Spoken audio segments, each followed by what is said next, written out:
So you can catch it, match it, stash it in the cabinet. Listen to the chorus while let Ivan scratch it. This is real hip hop, we aiming for a classic. And if we can't approach it, screw it, we'll attack it. Catch it, match it, stash it in the cabinet. Listen to the chorus while let Ivan. This is real hip hop, we aiming for a classic. And if we can't approach it, screw it, we'll attack it.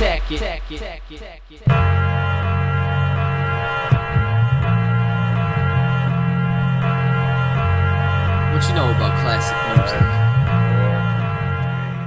4, 3, 2, 1. What's going on, everyone? Welcome to the Retro Wrestling Review Series. I'm Owen the Birdman Finch, and I'm here with... James the Heatman Hebert, who just woke up and put a hat on his head because I have bed hair.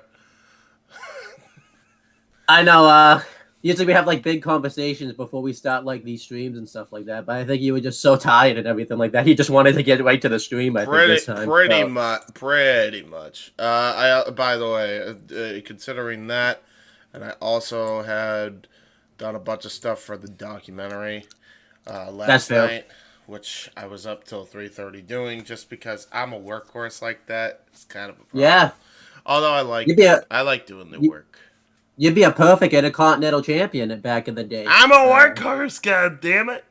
Yeah, and then I have WYW recording for matches right after this. So my schedule is loaded, you could say.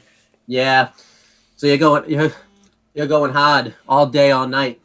Whoa. Well, pause. That was wait a minute. No, that wasn't a reference. That wasn't a reference to what you thought it was. That was a reference. I'm sure it wasn't, but it didn't sound exactly. I didn't make the theme. I don't even know if that's PG. But anyhow, so today we're reviewing the Raw after WrestleMania 31. Yeah. This is a special retro. We decided to squeeze this one in because Raw after WrestleMania, obviously not these past 3 years, but usually it's a really big show for the WWE. It's where all the big things happen. It's where everybody either returns or they start all new storylines. A lot of people consider it kind of like the real season premiere of Monday Night Raw, because obviously WrestleMania season ends, so kind of a new season begins. Yeah, really season premiere in general for the WWE, yeah. Yeah, so it's kind of like a big show. So I figured we should do a Raw after WrestleMania. As I talked about in the last retro at TakeOver Stand and Deliver, I gave Chris Dodd 3 options of shows he wanted to review, and obviously he picked TakeOver Stand and Deliver. And this was one of the options I had on there. The reason I picked this Raw after WrestleMania, I was deciding which Raw after WrestleMania that I wanted to do. And I think I picked this one, because we talked about it off air, when I was picking it and stuff. With the the Wrestling Rundown returning, next week? Yeah. This is actually significant because this was the first review that the Massasoit Wrestling Corner, the Aftershock Corner, the Wrestling Rundown ever did. I know technically, yes. If you watch that video, we did give thoughts on WrestleMania 31, so technically that was the first show, but this is the first show segment by segment. Yeah, this was the first ever show that we all collectively reviewed. Shout out Jay Warren, Ori Dre, and... Yeah. I swear there was one other person on that show I'm forgetting. Who was it?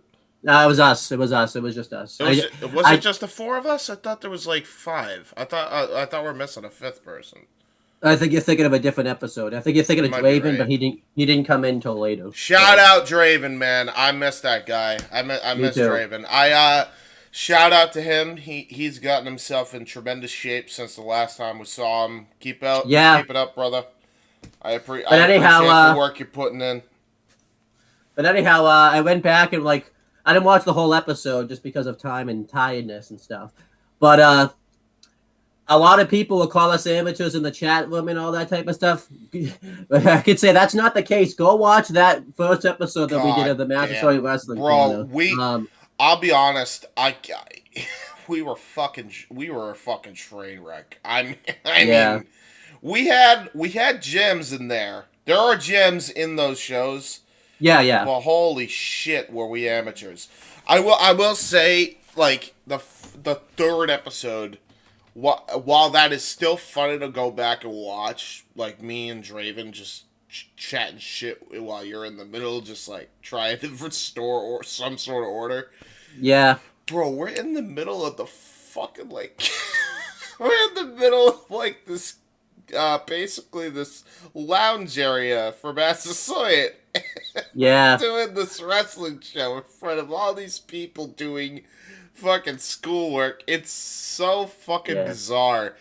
But the first episode is it's so the first episode is worse because we were in the cafeteria, if you remember. Of course, the special needs people picked the handicap table. That shit writes itself. I know. And I remember it's so bad. It's like this blue fucking table that handicapped people are able to sit at. We asked prior because we told them what we were doing.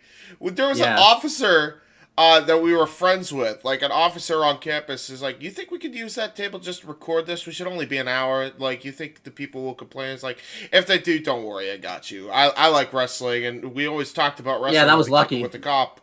So he's like, "Yeah, go ahead." So we do it. I don't know what the fuck we were thinking, how this was a good idea.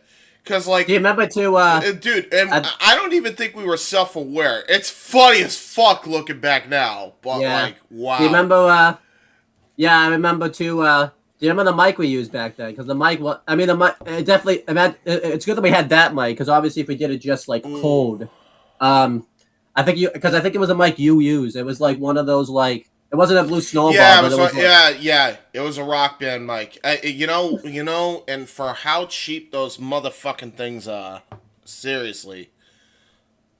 Yeah. Boy, do those things come in clutch. I can't tell you how many times Rock Band has saved our ass as far as audio quality goes. Like, I used it for WYW for years. I'm glad we're not anymore, by the way. Spoiler alert.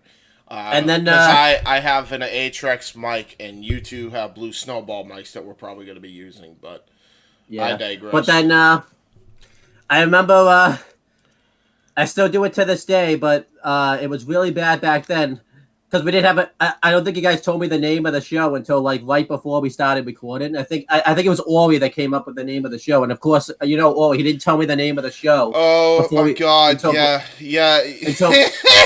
Until before we started recording, and of course you guys kept talking about the wrestling connection because at the time Julian was on that show and stuff. So I called it the Massasoit Wrestling Connection by accident because Ori didn't tell me the name of the show. I think he told Wrestling Connection, the Massasoit Wrestling Connection. Yeah. He told me the show, which is fucking funny because he was so adamant on it being corner. In reality, fuck was Connection way better. But we couldn't use that name, obviously, because somebody else already had that name. Oh, yeah, that's right. Somebody did actually actually have that name. Yeah, right. Yeah. So we couldn't use that name. It was fucking funnier than hell. Like, it was just an absolute disaster. Ori didn't know what he was doing, and he was the visionary of the fucking thing. And you just had the channel to do it on, and then it's just kind of metamorphosized over the years as different names. I mean, obviously, we didn't have the chemistry, obviously, back then, because we had done, I think, a couple of videos, like, before, but it was, like, the first time we did a video, like, all together and all that type of stuff. Obviously, the first, like, season of the Massasoit Wrestling Corner, it did get better, obviously, like, by the fourth episode, because we actually fucking finally realized to do it in, like, a classroom instead of... instead of the fucking cafeteria. Like, that was... Do you remember the second episode, because we couldn't find a place to do it. Of course, Ori fucking picks the Massasoit gym. And dude, fucking bad I still cannot, dude. After I remember to this day, and because I originally didn't want to get involved because at the time I was doing a radio show doing the exact same thing, and then that fucking went under, like it went 6 feet under because of how bad that was for a specific person that will not be named. Chris knows who I'm talking about. I remember the minute after that happened, I'm like, all right, I'm stepping in. This is fucking ridiculous. Because I couldn't believe, out of all the places he decided to do a fucking episode for a wrestling podcast. Let's do the school gym. Yo. Yeah, I didn't really. There are people like walking in the background. Yeah. There are people like walking in the background. And I know you're gonna say, why did I? Why? I know what you're gonna say. Why did I okay it? Because we legit had nowhere else to do it at this time. So oh my god! Of course, no, that made sense. And I'm like, I knew there were classrooms we could have done. I just had to be like, okay, there has to be a classroom somewhere in this school where we could go and just do the show without disturbing the general public and filming the general public, and it looking so odd. By the way, Zero's in the chat. Zero, we're going over a retrospective of how horrible our old shows were. Because this show was one of the shows that we reviewed in the first ever episode. Yeah. By episode 4, we finally got it right. And boy, for all the bullshit that Ori caused in the first 3 episodes, boy, did I let him have it with the just whatting him to death. Yeah. That's when we knew. That's when I knew we had something. I'm like, yep, all right, here it is. Yeah, that's when we had something. Took 4 episodes, but then we got it. I think that and shout out, and then this will be the last memory I have of the old school days. I remember there was this one episode that we did. I forget what show we were reviewing, but I know we were talking about Sheamus and it was Cesaro and Tyson Kidd, and we were trying to come up with a team name, and I kept trying to come up with something. And I was like, international, and then Ori kept trying to let me think, international, and then Draven just goes right in and says, House of Pancakes, and we all just bursted out laughing. It was awesome. That was the best. But yeah, so that's, but yeah, again, a lot of people you can't say that we haven't evolved, because we definitely evolved since that first episode of the Massasoit Wrestling Corner. We definitely have. We didn't evolve too much because by 2020 we were still using Skype, and it still sounded like it was being recorded on a tin can. But we eventually we went to Discord. Eventually, yeah. But yeah, let's talk about the show now. Going through kind of like the financials and all that type of stuff. WWE obviously somehow. Pulled a fantastic WrestleMania out of the way. We talked about it at the time, but we'll just talk about it again. Because if you remember, the build up to WrestleMania 31 is probably, I kid you not, maybe it's been worse since then, but it's like one of the worst builds to WrestleMania I think there ever has been. They did nothing right to build up that show. I think the only thing they probably did right. No, I was gonna say Seth Rollins ran you up, but they even got that long. Dude. I mean, as funny as that segment was where Orton's beating the piss out of everybody in the Authority, boy, did Seth Rollins look like an absolute bitch. But yeah, everything, pretty much everything that could have gone up to WrestleMania 31 did go on it, all their own fault. And then somehow, by a string of luck, they pulled up like one of the best WrestleManias they probably ever done at WrestleMania 31. Like I don't know how that happened, but say that one more time. Yeah, they pulled up the best WrestleMania like of all time, like one of the best ones of all time. At WrestleMania 31. I don't know how that happened. And they really shouldn't have. Like they really shouldn't have. It came in. Zero, by the way, says, good afternoon, you sexy demons. So you go. There you go. They pulled out like a fantastic WrestleMania. Like I said, one of the best one in years. So Monday Night Raw was basically riding that high of WrestleMania 31. Everyone was like legitimately excited for Raw. I think for the first time in a while. I think since like probably maybe the Shield broke up or when Daniel Bryan won the title. So like literally a year was like the first time anyone was excited to really watch Raw. Yeah, and by the way, like we have to bring up the big ass elephant in the room too, because this was the damage was irreversible, and we really should have seen it at the time too, because we were overhyping this Raw after Mania. Not that the Raw after Mania wasn't good, right? Raw after Mania was good. However, the problem was in the pudding, and it lies in the face of the company that they were trying to build at that time, and how poorly they bungled that job so hard in Roman Reigns. Yeah. Like, that's when we should have realized it don't matter what the fuck they did. They were going to try to go back to this, and it was always never going to work. Yeah. Because nobody wanted Cena 2.0. And it's funny because Cena 1.0, which is the original Cena, was actually over, and people really wanted to see what he was going to do at this time, and he started the Open Challenge, I believe, on this Raw. He does. So, it's crazy how 180 they do on Roman. Like, it's to the point now where everybody but Roman is over on the show, but they're going to be insistent on pushing Roman over everybody else, and it's going to bury their roster to the point where not only are they not even going to be props good enough for the WWE, they're barely going to be able to fucking move the needle. Yeah. And that's a trend that happens as this fucking shit show goes on for the next 5 to 6 years. By the way, let's just talk about this too. We're gonna talk about how great this Raw is and everything like that. Let's be honest. This isn't saying much either. I think this was probably the best Raw ever was in 2015. Like, this is the best Raw of 2015 because it goes right back to shit. I'm pretty sure the next week. I'm pretty sure it goes right back to shit. Right away. It's Mania's over. Vince doesn't care. It's back to the same old. Which, God, it was so rinse and repeat every fucking year of that shit. Zero says it for us in the chat. He says the Authority storyline took me out of WWE. So we'll talk about that. Yeah. He says, "Oh my God, I don't know how you were able to do this, considering where the fuck they were on TV." Zero, he says. So I watched TNA instead.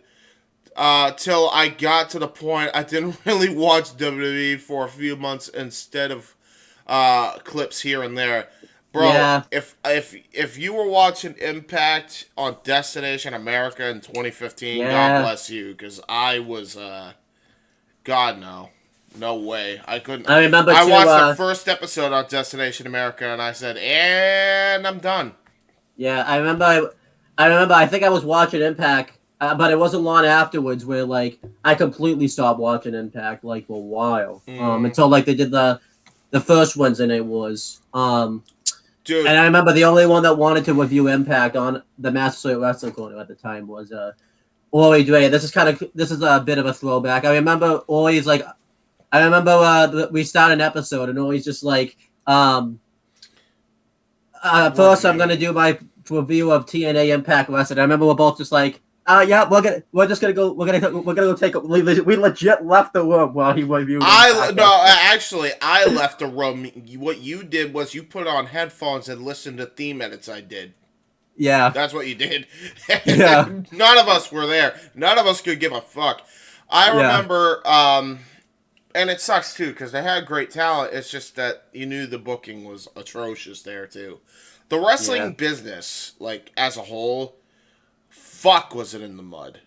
It was. New Japan was getting better, but it wasn't at the levels yet. It was just slowly starting to get there. AJ coming in was like the shot in the arm the company fully needed. Because was he there yet? You had Hiroshi Tanahashi holding down the fort. You had Okada also bringing down great matches, right? But without AJ, New Japan does not take off like it does. Without AJ, we don't get Omega. We don't get those awesome matches that happen in Japan. We don't get a renaissance of the indies entirely afterwards. Yeah. You know, and then that's when the UK scene started to rise at the same time. So that started booming. Ring of Honor was on the rise once Cody left a year after this. Like Yeah. the pieces were slowly starting to integrate into the indie scene, Yeah. but it was I had still a long ways away here. the It was best show on so this. bad. The best show, actually, I think at this time, believe it or not, was NXT Black and Gold. They were putting out fantastic That shows was at it. this time. Yeah, NXT Black and Gold, right at the inception of Black and Gold. Triple H was just showing what wrestling could be and what And he wasn't wrestling even. is, what I the think main about. roster is now, and he was Yeah. showing that this is how it should be in Funny NXT. thing is too. Um, the NXT hadn't even gone on the road yet, too. It was mainly just Full Sail, like Yep. strictly, too. So it wasn't even, NXT was really just like finding themselves at this time and all that type of stuff because the network was only like a year old at this time, pretty much. So Yeah, true that. and then I guess there was I'm probably because Lucha Underground also Lucha Underground was actually really fucking dope. So I guess the indie scene wasn't like entirely in the mud, but man, oh man, did you have to fucking go out of your way to try to find where Lucha Underground was? Like, the El Rey network was not in many homes, so you really had to hunt this shit down if you really wanted to watch it. And I couldn't even watch season 1 honestly until 4 years ago, because they put on the first 2 seasons on Netflix. Yeah, and that's therein lies the fucking problem. Like back then, El Rey was struggling like with that show. Yeah. If they'd have put that season on, if they'd have put Lucha Underground on Netflix today, we'd be getting a season 5. I'm still not convinced that Lucha Underground's dead just because of that. Because there's a very good chance with, Netflix doing Glow now and doing Glow. You have all these streaming rights and TV deals going all over the place. Like, WoW got a TV deal. And fucking OVW, for crying out loud, got a deal on Netflix. Do not be surprised if Lucha Underground makes a comeback in the next year or two. I guarantee you it will. I guarantee you it's going to happen. And they're probably going to, they're probably going to do different operations than they did before, which is actually, like, allow wrestlers that appear on those shows to work outside of that show. That was the biggest thing, that hurt Lucha. So I remember Ricochet, like, couldn't even sign with WWE or any company. Like, he had to basically sit at home for a while because they didn't air, like, his last match for, like, months. If they did a season 5, I would say, like, they won't call it season 5 just because they can't really continue the storylines from season 4 because I think most of the roster is basically in WWE or AEW. Maybe AEW. Like, they could probably bring back the Lucha Bros and stuff, but, we'll talk about that another day. One last thing we should probably mention, too, which I don't even think we ever covered on our shows, although I may have mentioned it a lot in passing. The one thing we should also say, the thing that saved big time the indie scene, and I think what really got it popping, which nobody gives them enough credit for this, is What Culture Pro Wrestling / Defiant Wrestling. Nobody gives them the roses they deserve for that. Because WWE likes to take credit for everything, but WWE tried to snuff them out, which is the whole reason they were working with ICW and other places in the first place, was to snuff them out because of all the top 10 lists where Adam just absolutely eviscerated them back then for all the dumb shit they did.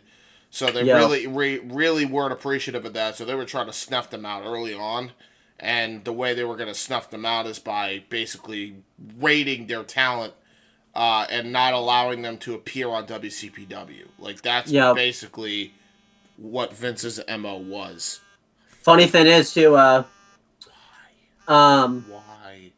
Give me a minute. Go ahead. You review the show. I might have to take this. Okay. But so that's pretty much kind of like the background behind this and all that type of stuff. So let's start. I'll start talking about the show here. There was a pre-show for Raw because at the time they were doing Raw pre-shows. Because of the fact that we don't have the network anymore. We have Peacock. You can't find the pre-show anywhere anymore. If I had to make a guess, I'm pretty sure it was just like a panel of Scott Stanford, Byron Saxton, and maybe like Jerry the King Lawler. I really don't remember exactly, where they just like ran through the show. They talked about like what was going to happen on it and stuff. So that was pretty much the pre-show right there. So that was okay. I never really liked the fact Raw had a pre-show because the show's 3 hours enough as it is. I don't think people are like itching to go watch a Raw pre-show, especially at this time. Maybe nowadays they would. So, we had the commentary team of JBL, Michael Cole, and Booker T. Not the best commentary team, obviously.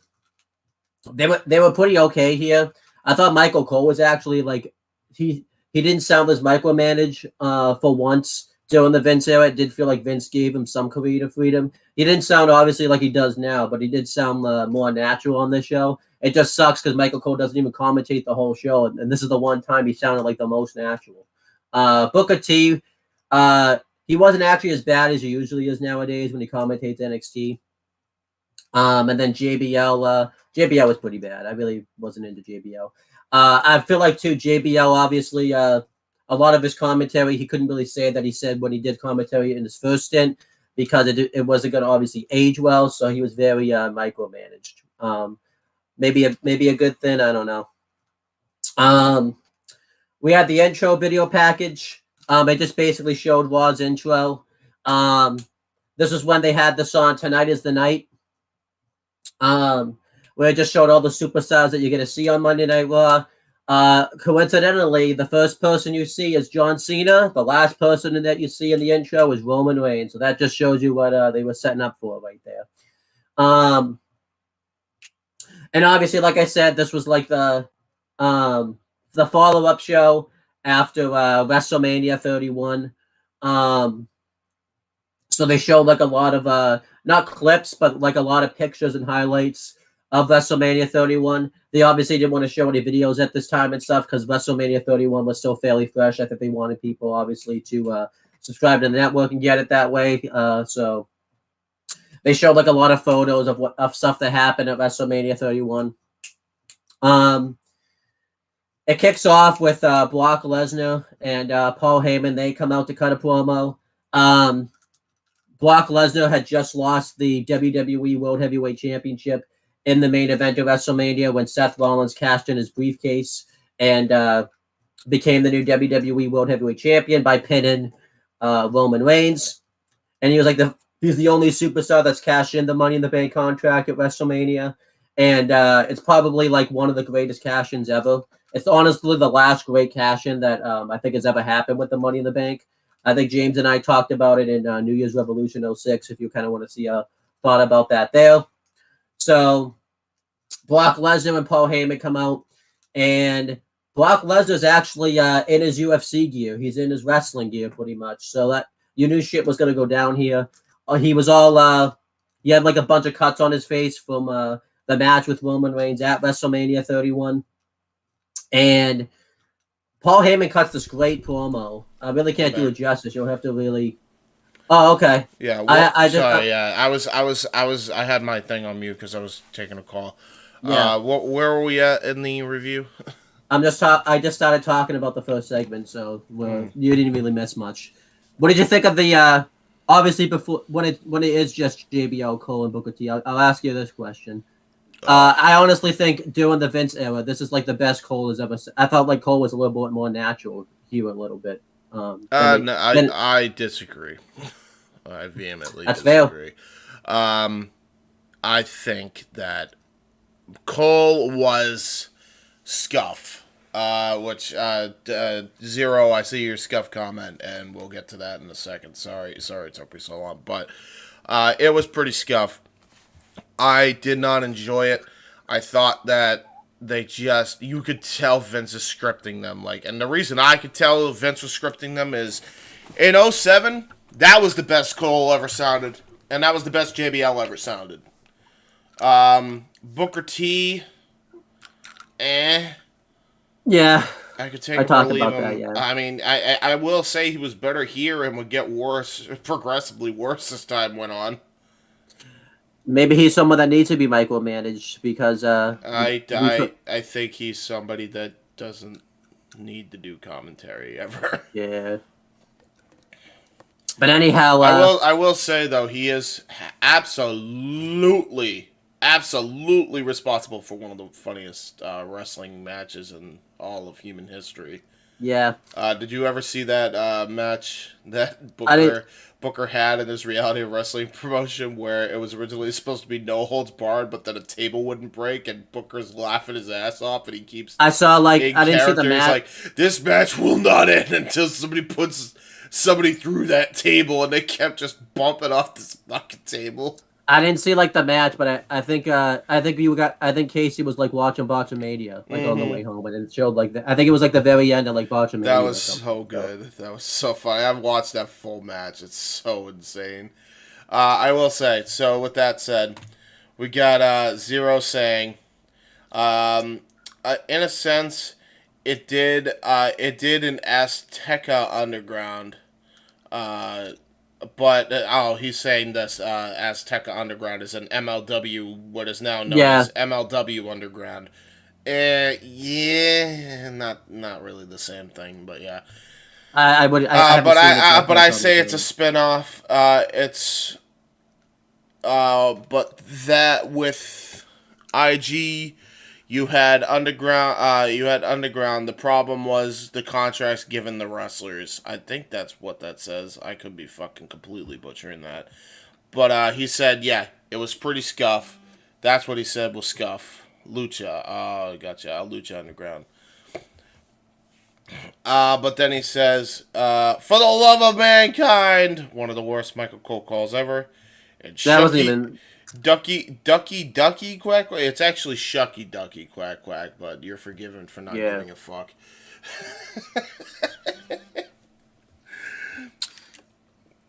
And that's pretty much it. He says Lucha also, so yeah, correcting himself. I saw it.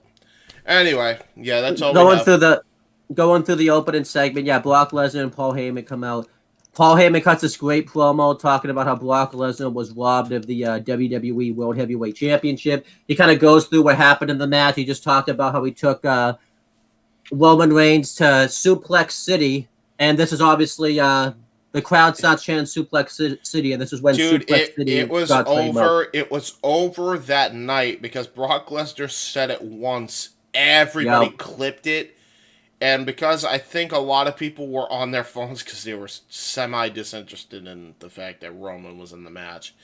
Yeah. People just started chanting and cheering Suplex City in the arena.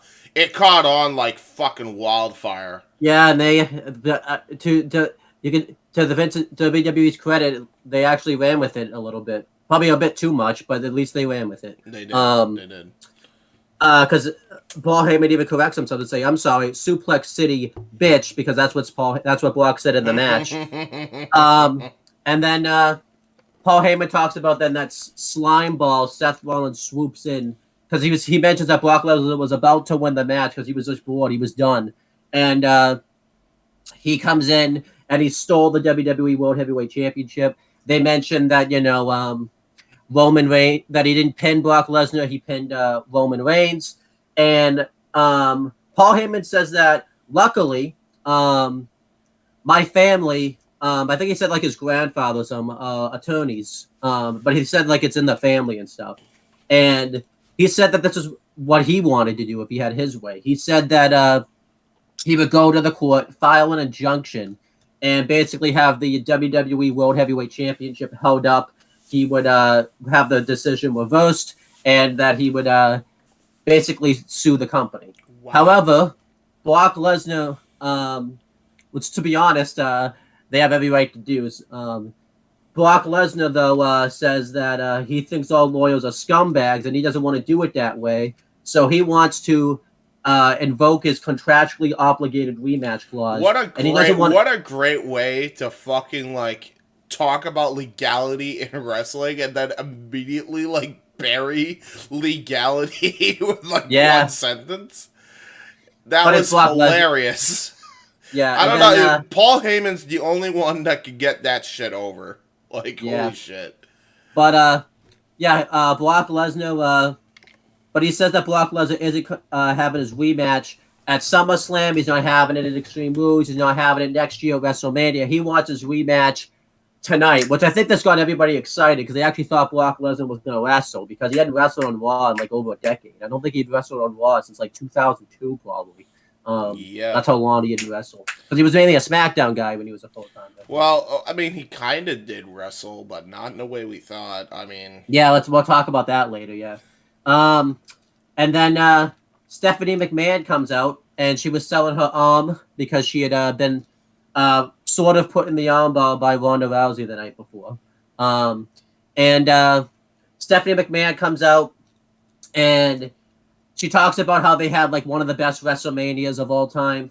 And the crowd's booing her, chanted Ronda Rousey at her because she had just been embarrassed by Ronda Rousey. And Stephanie McMahon's like, so I guys you guys don't want an answer tonight because I won't give you guys an answer if you guys keep chanting.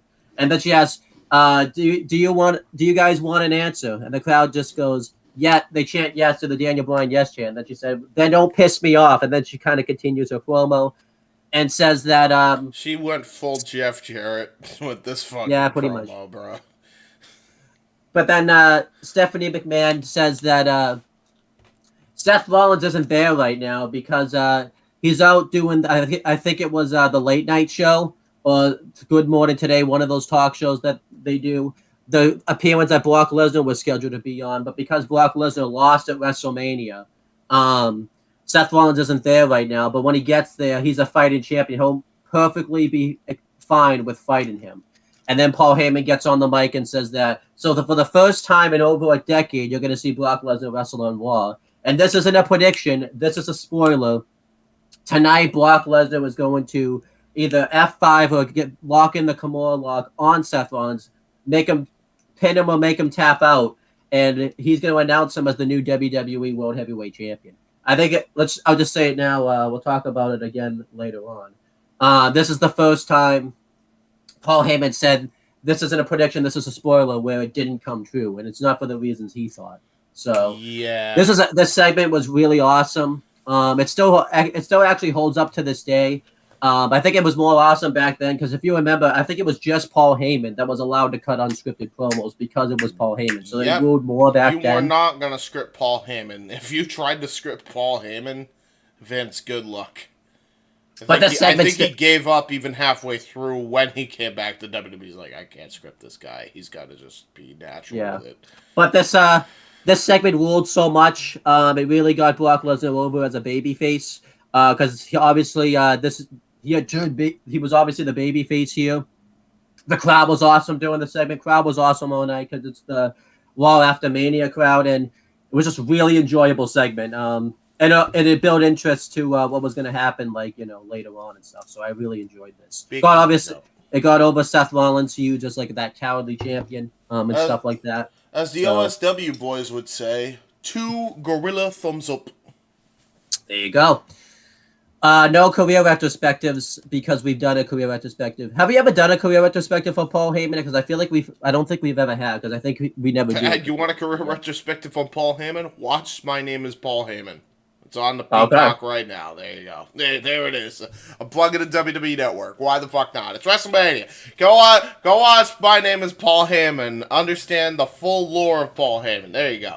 And if you want to know where he went after this, he would stay with Brock for a while until the pandemic, and then he would join up with Roman Reigns until he was torn in the middle. But then Paul Heyman, being the Snake, chose Roman Reigns, and ironically, to a feud that a lot of people didn't care about, they ended that feud in the greatest way possible by Brock using a fucking tractor in a last man standing match.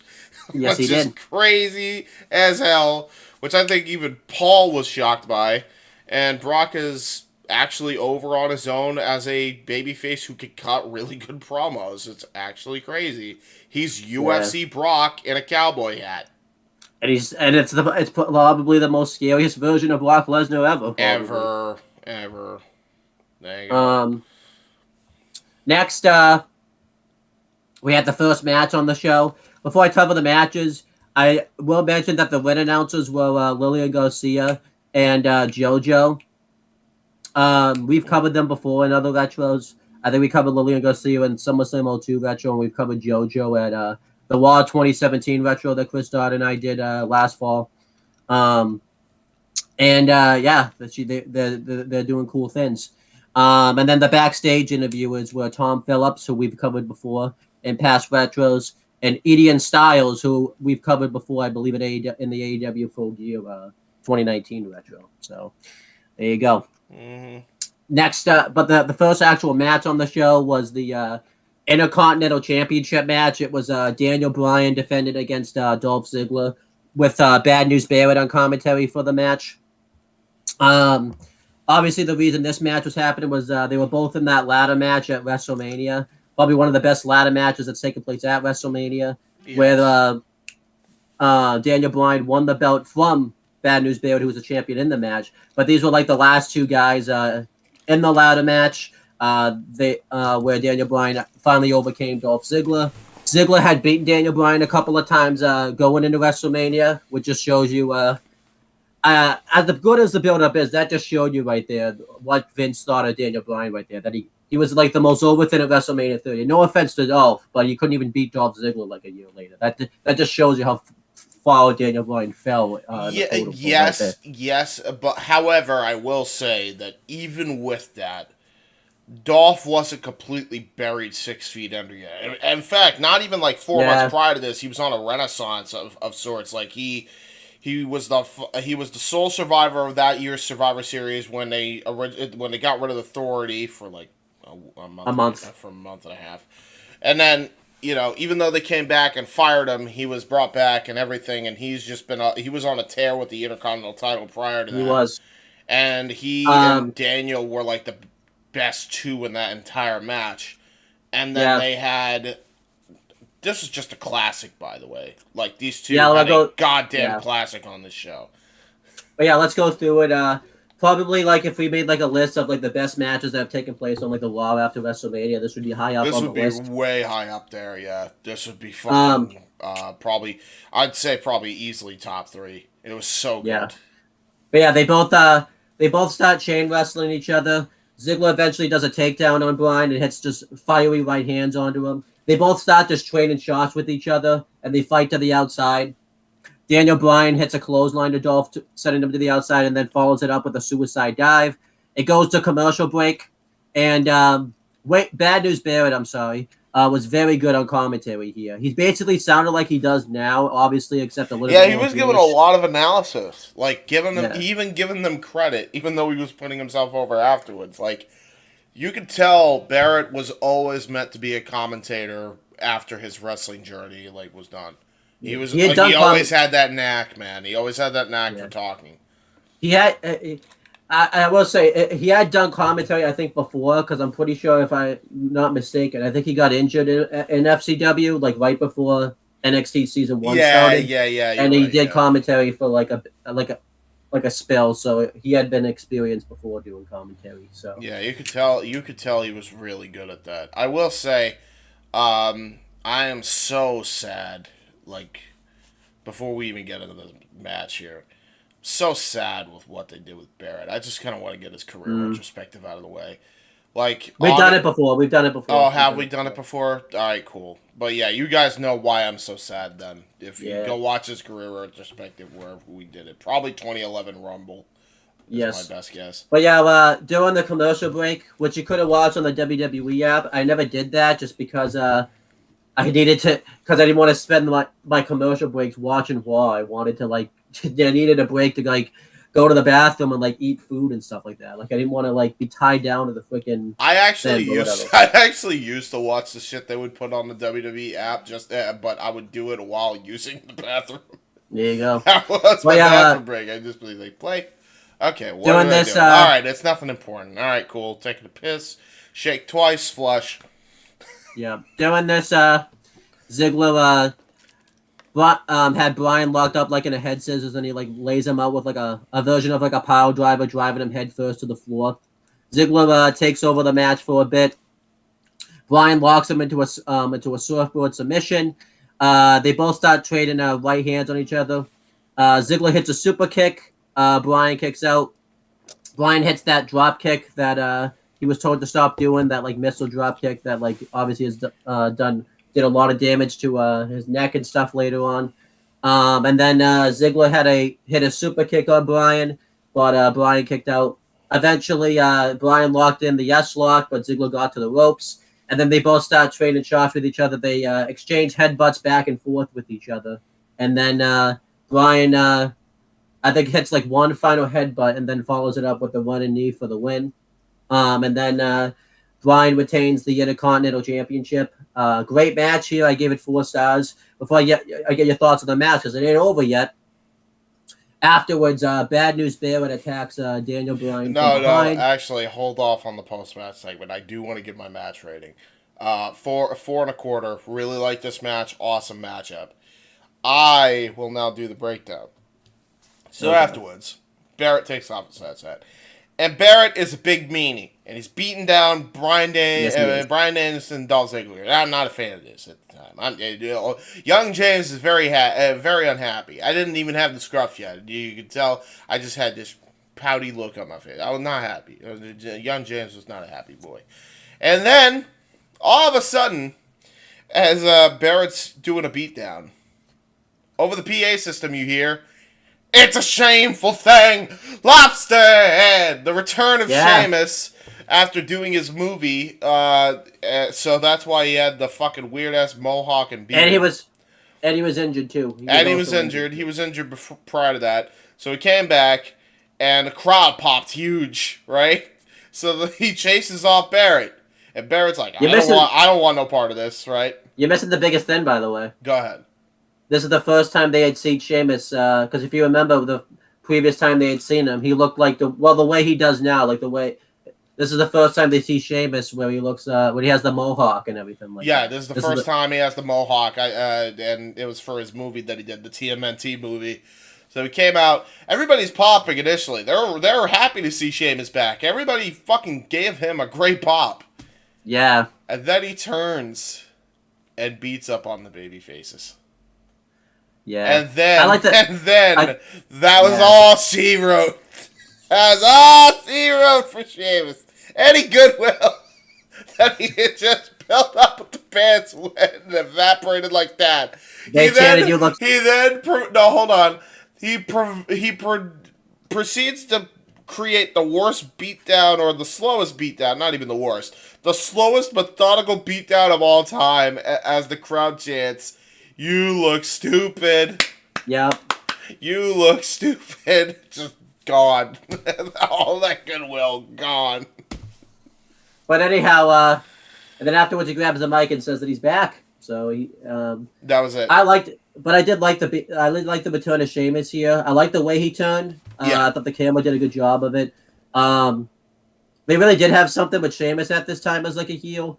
You could definitely see they had big plans for him, but unfortunately, that didn't really work out that well. Boy, did that not work out. And also, as much as I liked Sheamus, Ori really made me not like him, because holy shit, was he an overmark for Sheamus. Yeah. Oh my Christ. Like, I don't blame you, yeah.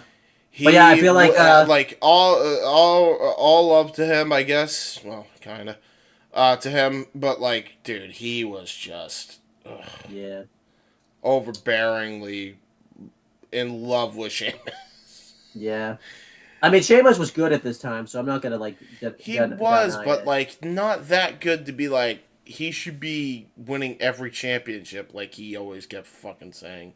Oh, he did win every title in WB 12. He won every championship then that game. So yeah, that's why he probably like, I want to see the Irishman do that. Do you remember until he wins like every championship in that game, and then he just loses the WWE title, and then like I think the next story continues, and somehow he's not the champs anymore. Like it's like the night after WrestleMania, in that game, and somehow yeah, that was such a fucking weird ass thing. But anyhow, he won all the gold, and then he lost all the gold. I don't know. Like, did he vacate every belt? I don't even know what happened. Like, yeah, he was scared. He was so scared of Triple H that he vacated every belt, and it was tournament for it all. That's the way. That's the way I interpreted it in my head. Yeah. Triple H buried him so bad in that story that he got scanned and ran away. Do you remember that happens in that story? Like, he's like trying to give up the WWE Championship to like Triple H, and he's like, "Yeah, you can just have it, fella." Triple H's like, "No, I'm gonna take it from you, fella." It's like, it's hilarious. We have Zero saying Mohawk Sheamus gotta go. Lobster Head Sheamus is better. Was this the last time that Sheamus came out to this theme, by the way? Because I'm pretty sure he has new theme. They would switch it to that god-awful bagpipe shit. Although, it would have been good if they used that intro and then switched it over to Elusive Ines Mona. Just saying. Yeah. Would have worked. But anyhow, yeah, this was great stuff here. Great return for Sheamus. Unfortunately, the thing that sucks about it the most is Daniel Bryan's like first stint as an in-ring performer. This was pretty much like his last hurrah. I think he had like one more match on SmackDown with Sheamus, and then that was his last match actually was when he teamed up with Cena to face Tyson Kidd and Cesaro, and then pretty much that was Daniel Bryan's last match for a while. He had to vacate the Intercontinental Championship, and you thought Sheamus was going to win it, but he didn't win it. They stupidly didn't have Sheamus win the belt for some unknown reason, but. Didn't they have Ryback win it or some shit? Yeah, and then him and Sheamus and Ziggler would go on to have classic matches in 2015. Yeah, one of the matches that never should have worked was a Kiss My Ass match, which was out of fucking 1995. But it worked. Yeah. They made it work because they were class. But yeah, this was and then we've done we've done everything else when it came to career retrospectives. But yeah, this match is 4 stars, like we talked about. Yep. Then it showed a video package for the Hall of Fame. The inductees of the Hall of Fame that year were Macho Man Randy Savage, who was inducted by Hulk Hogan, but obviously because Macho Man Randy Savage admitted. We have to at some point. So yes, continue, go on. And it was accepted by Lanny Poffo, his brother. Rikishi, who was inducted by the Usos. Alundra Blaze, who was inducted by Natalya. Larry Zbyszko, who was inducted by Bruno Sammartino. Tasami Fujinami, who was inducted by Ric Flair. Kevin Nash, who was inducted by Shawn Michaels.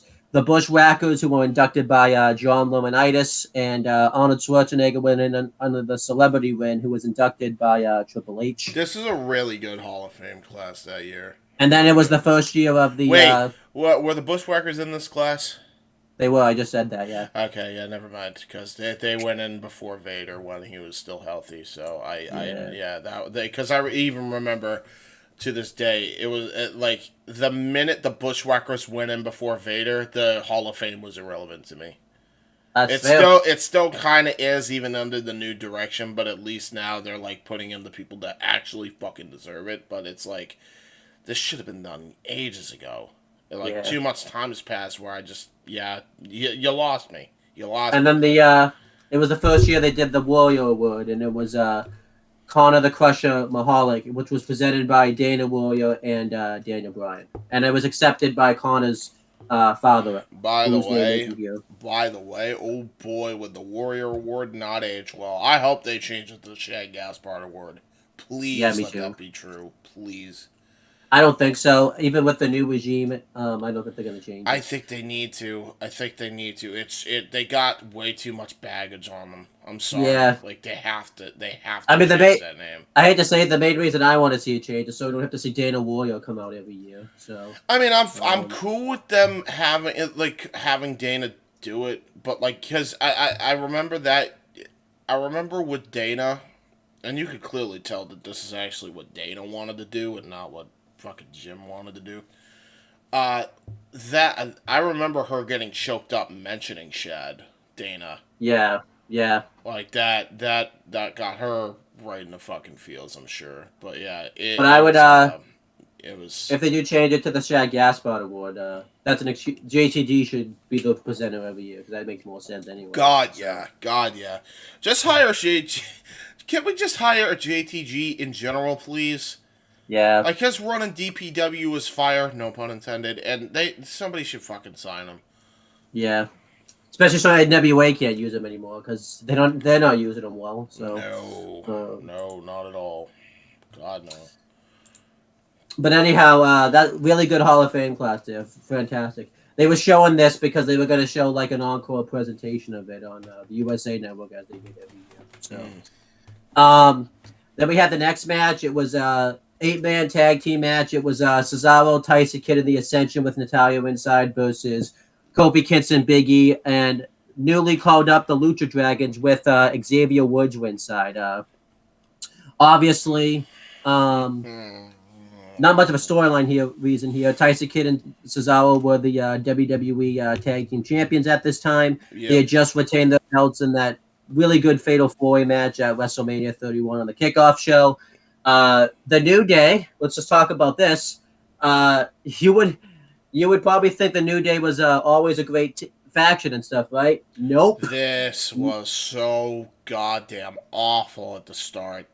Yeah. You guys did not live through the trenches of the storyline. Like, I assume Zero did. But, like, Owen and I lived through this. Yeah. Episode by episode on the Massasoit Wrestling Corner / Aftershock / Rundown. Dude, it was the worst at the beginning. It did not turn around until SummerSlam. That's how long it fucking took them to get over. Yeah, for sure. They turned heel, and like, so it took a bit, but like it took a bit. Like they at least turned them heel after the reaction of Mania. They like right away they turned them heel, because Woods convinced Vince that even though they couldn't get over, so he made it like a gamble and it paid off. But it really did, yeah. Holy shit, was it fucking awful here. They were doing the power of positivity stuff and right in the beginning as baby faces, like white meat baby faces. It did not fucking work.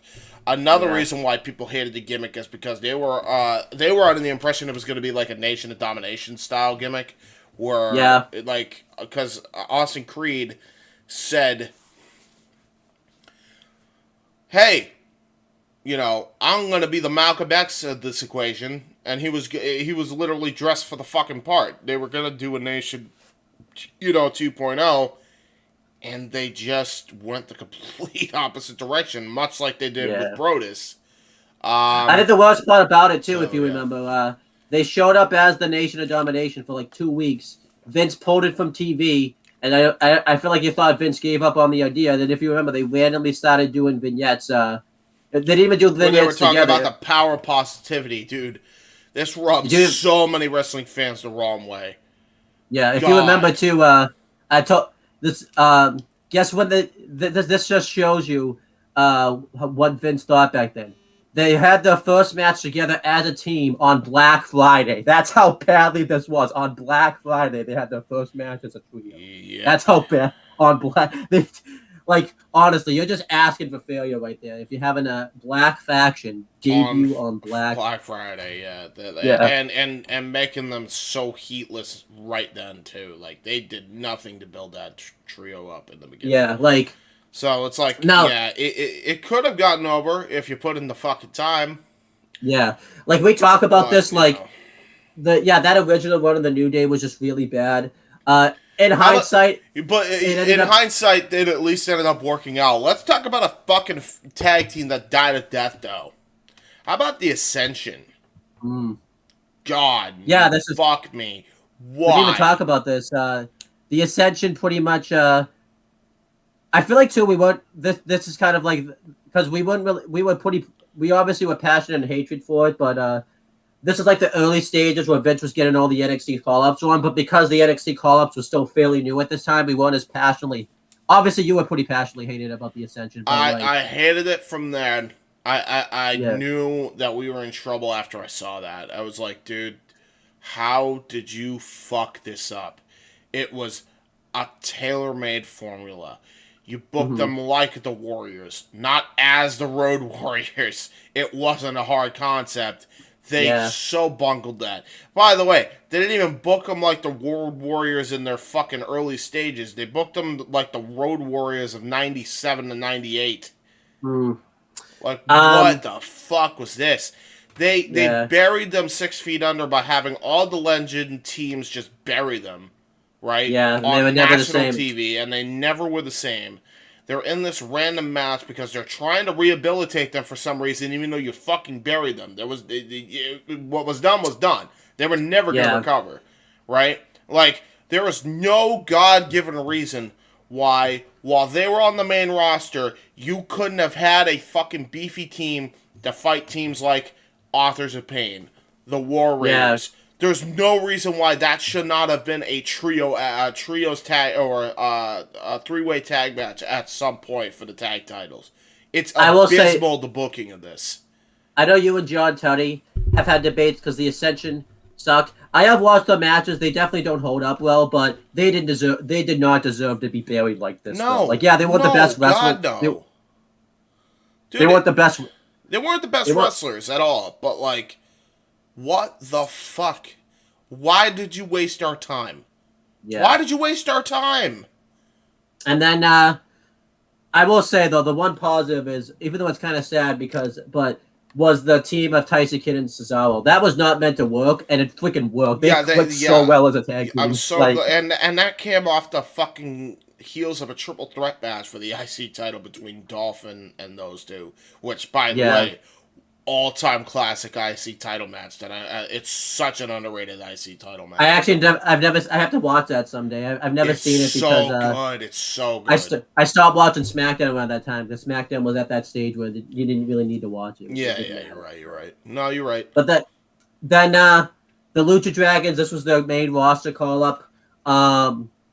Obviously, it made sense to call up all the NXT talent after Mania because it's the Mania crowd. Everyone's going to know them and all that type of stuff. So typically I would complain that they didn't show a video package for them, but they didn't really need one since most people knew who they were anyways and stuff. Most people knew, specifically most people knew who Sin Cara was anyway by this point. Yeah. Sin Cara was the name draw of that team. Kalisto just needed the showcase match.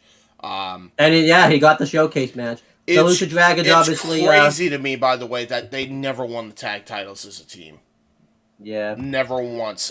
They just came up. The one highlight of their entire time there is the Salida del Sol through the ladder, I think, on the Austin Creed. It's fucking nuts. But, so the Lucha Dragons, they had just come off their NXT tag title run not long before this. I'm pretty sure Kalisto, too, just had, like, that classic match with Tyler Breeze at, like, the Arnold Schwarzenegger, ceremony or whatever that was. Yeah, I'm pretty sure that happened. The Arnold Classic, yeah. Obviously, the Ascension and the Lucha Dragons had a history with each other since the Lucha Dragons dethroned the Ascension's long reign in NXT tag title run. But yeah, going through the match, this is good stuff here. It's really cool because this is like one of the only times Vince has really referenced NXT, like allowed people to reference NXT. Because Michael Cole was talking about them in NXT and all that type of stuff. There was a big NXT chant in the crowd. Kalisto and I think it's Cesaro start the match, and they have instant magic with each other. Yep. They do this really cool like head scissors to the outside, that was just instant. Him and Tyson Kidd go at it. It was really cool stuff. And then eventually Big E and I think it's Connor get tagged in, and the boos that happen right when Big E gets tagged in. They do the thing where back then they had their catchphrase "New Day Rocks," and Xavier Woods, who was the manager, would slap the apron, and it said that they chanted "New Day sucks." That's how badly this was at the time. But yeah, Big E and Connor do some good. New Day, it was bad. Yeah. Big E and Connor do some good heavyweight stuff. I thought it was good stuff. And then eventually the heels get the heat on Sin Cara. They beat him up for a while. They hit some good tag moves. Tyson Kidd and Cesaro do the spit, not the spin, but the what's it called? The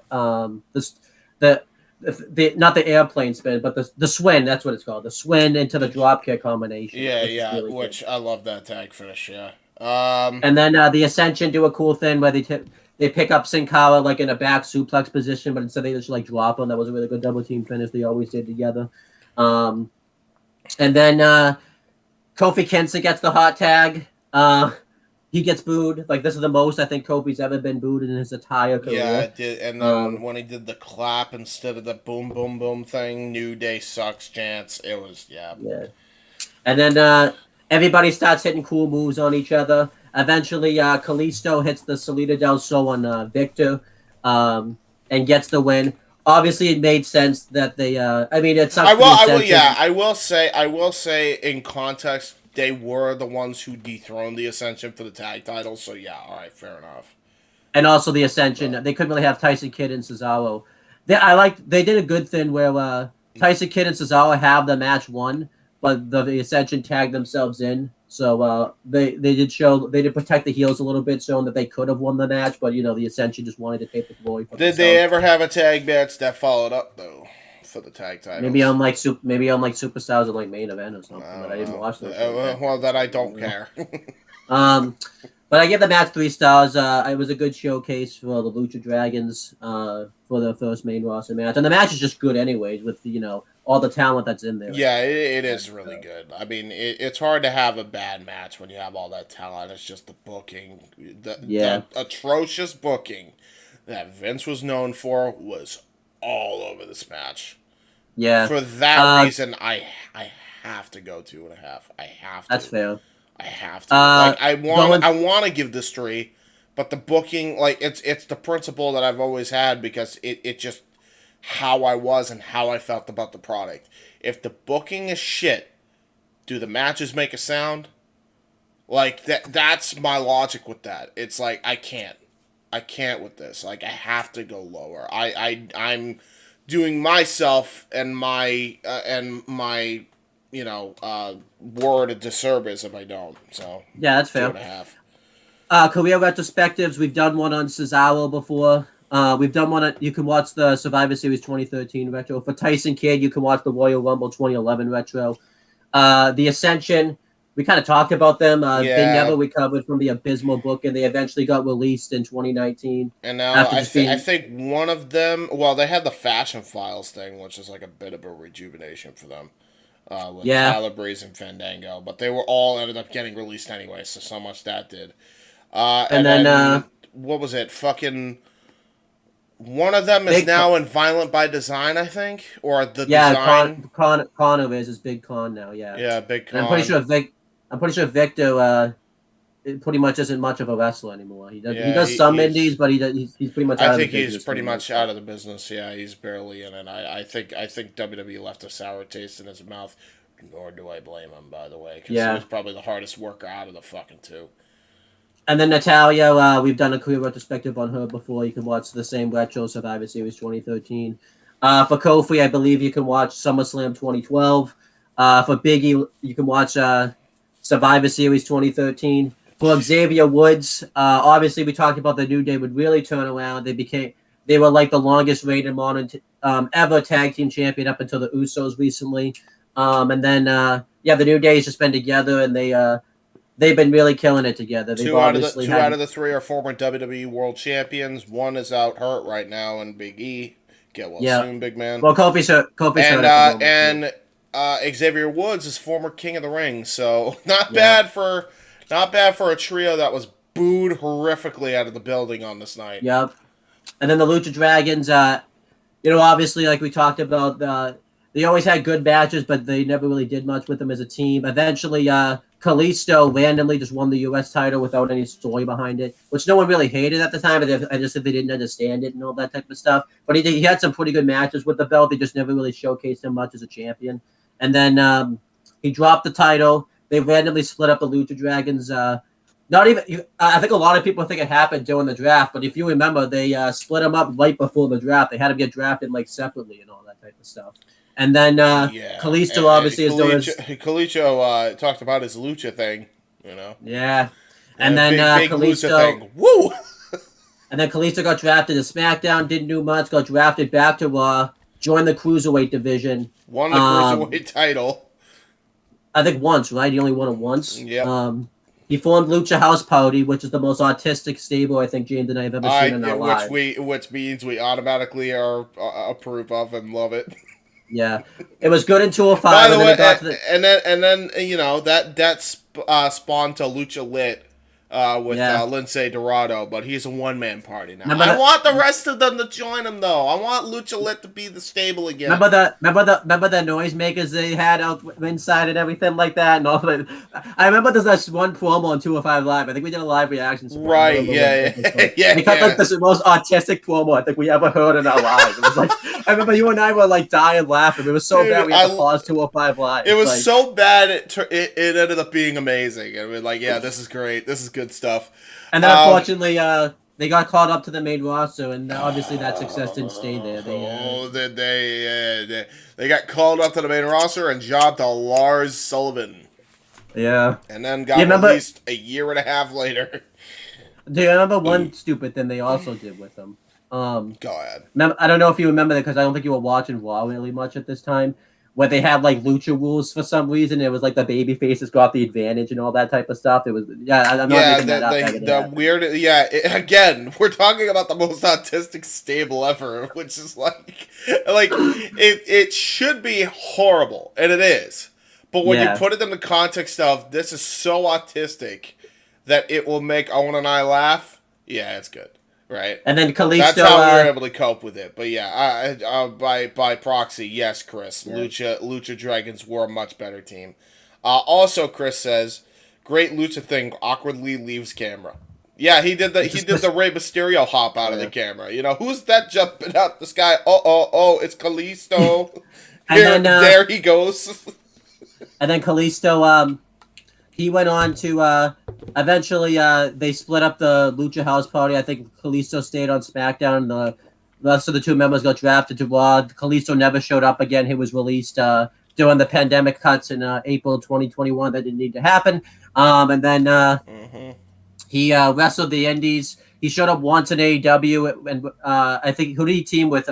He teamed with Aerostar, correct, to challenge FTR for the AAA tag titles. Yes, and I'm pretty sure he's banned. And then He's banned from AEW. This still chaps my ass to this day, by the way. Fuck Jericho for this, and fuck. I don't care. I understand. I love Brody, okay? But also fuck Brody Lee's wife for this. This is so fucking egregious. They ruined an entire man's U.S. career on U.S. soil because of one fucking typo. Are you fucking kidding me? Are you that fucking petty? Really? For a fucking typo? By the way, Jesus Christ. I hate to say it, but the backstage drama was even showing itself back then in AEW. Dude, it reared its ugly head there. Bad. Yeah. Like, not a lot of people recognize it as much because it took place during the pandemic, and not a lot of people wanted to tune into wrestling during the pandemic, nor do I blame them, but, bro, when I fucking tell you, right, that this actually it was after the pandemic. Yeah, there was a crowd for that match.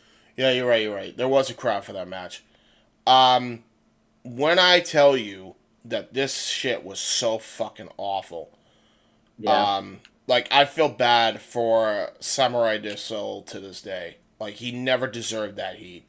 I don't care what you tell me. I understand that. You know, I forget his wife's name because I don't want to be disrespectful. Amanda, I think, isn't it? Yeah, I know Amanda. Amanda Huber is very still processing that loss, and that's fair enough. All right. Yeah. But to assume that Samurai Del Sol was never keeping in contact with Brody Lee just because he didn't want to. And didn't think of him as a friend, and didn't think of him as a good man, and getting offended that he offered a fucking prayer, and you're offended because he spelled it with one goddamn type of fuck off.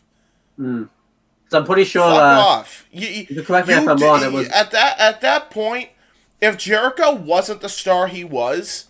He would have been fucking fired in my work. Probably, yeah. Seriously, I wouldn't have fucking put up with that shit. I have gotten rid of people for far less, by the way. Yeah. Because I just had enough of their bullshit. Because I I'm pretty realized sure- that this shit is not fucking tolerable. Like, Yeah. this is one of those fucking situations that shouldn't have ever been tolerated, and Jericho should have been fined. And so should have Amanda Huber. That was unnecessary. It's still unnecessary to this day. I don't give a fuck what you want to tell me otherwise. I understand the man fucking passed. We all love Brody Lee. One typo is not enough to assume an entire man's fucking character. Yeah. And now, Samurai Del Sol just mainly wrestles in Mexico now because of that. So. Can you tell it, chaps, my ass? Go ahead. Yeah. And then as for Sin Cara, and yes, Chris, he Unico, got E for zero reason. Thank you for summing it up better than I could. But yeah, as for Sin Cara / Unico, after the Lucha Dragon split, he just mainly stayed on Raw and SmackDown. Really didn't do all that much. This man got heat for all the reasons. Just kept getting in the fights with Simon Gotch. Chucking shit for no reason. Bro, I wish I was like a fly in the wall during those backstage fights with him and Simon Gotch.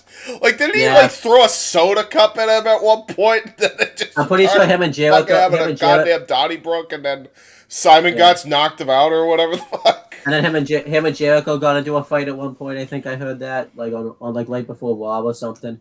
And then eventually, I think they put Sin Cara in like the cruiserweight division for like a month, and then they like were like, yeah, forget it when he's not in the division anymore. Like right when 205 Live started, he just wasn't in the division anymore. And then he went to SmackDown.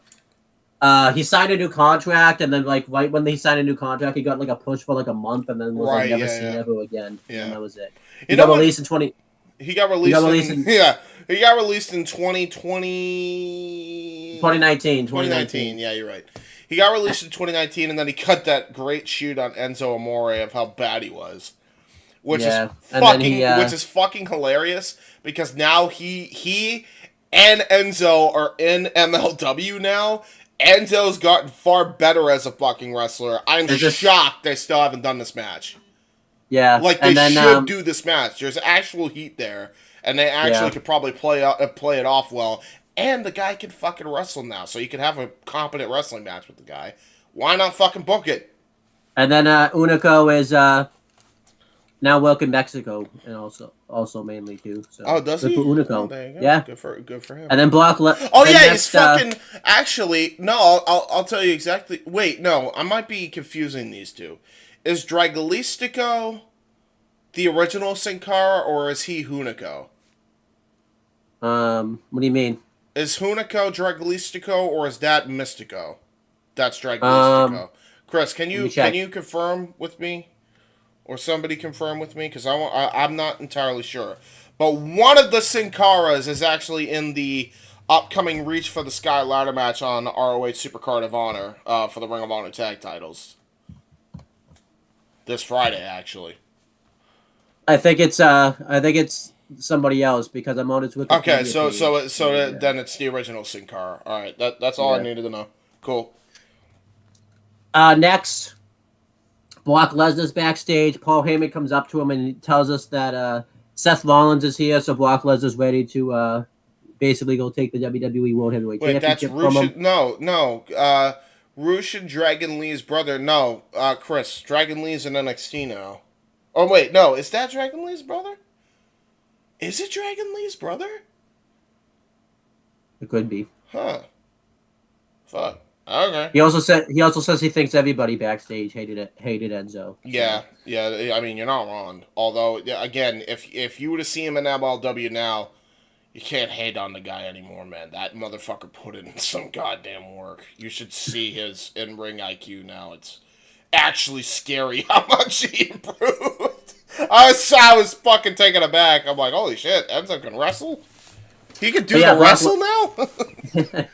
But yeah, Brock Lesnar's backstage, and yeah, Paul Heyman tells him that Seth Rollins is here, so it says it's time to go take the WWE World Heavyweight Championship back.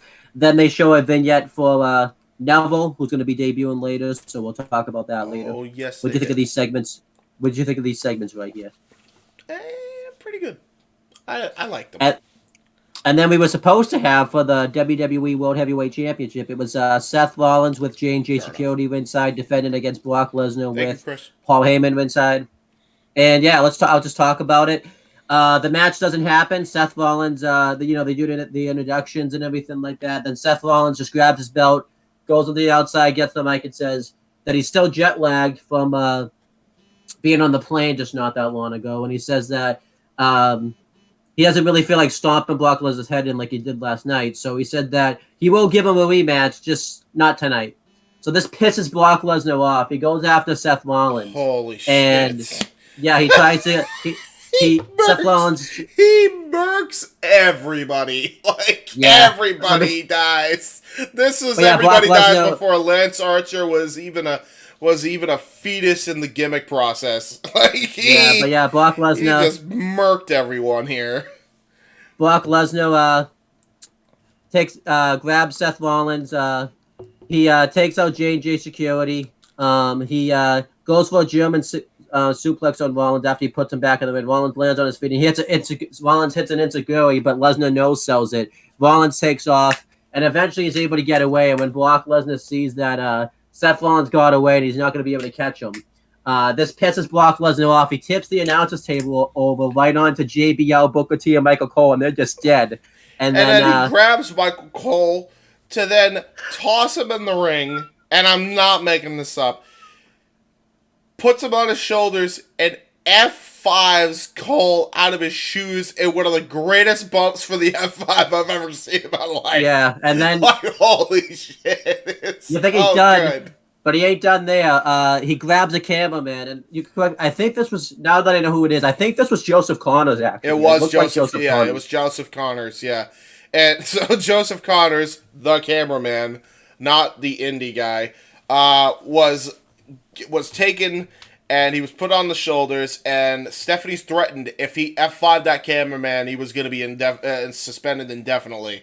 So he F5'd the cameraman, not giving a fuck, because Brock Lesnar can get paid elsewhere. Bro, and then she told Brock Lesnar... It's so hilarious. Before you even continue, so many people thought that this was his way out to go to UFC, even though everybody said, and he even himself reported, I was staying in WWE. What a great way to fucking, like, throw people off the fucking set. Like, what a fucking way to write him off for a little bit. That was great. And then afterwards, Stephanie McMahon suspends him. She tells him to get out of his ring now. She keeps yelling at him. And then Brock Lesnar, they like cut everywhere, all over the place. And Brock Lesnar just realizes at this point he has nothing to lose and just F5s the camera guy again right after this. And yeah, he leaves all pissed off. The segment continues. It goes to break. And when it comes back, everybody's being stretched out. You just see like Booker T and like JBL are like dead. Like they look like they like died. So like fucked. I think they cut to Booker T, and I don't know if it was the guy on the camera or like the guy in the crowd, but you heard them like, Booker, are you okay? Like it was so hilarious. Like you had someone to say, Booker, are you okay? Booker, Booker, are you okay? They did, and then all of a sudden, under his breath, I'm not Booker T isn't here, I'm Black.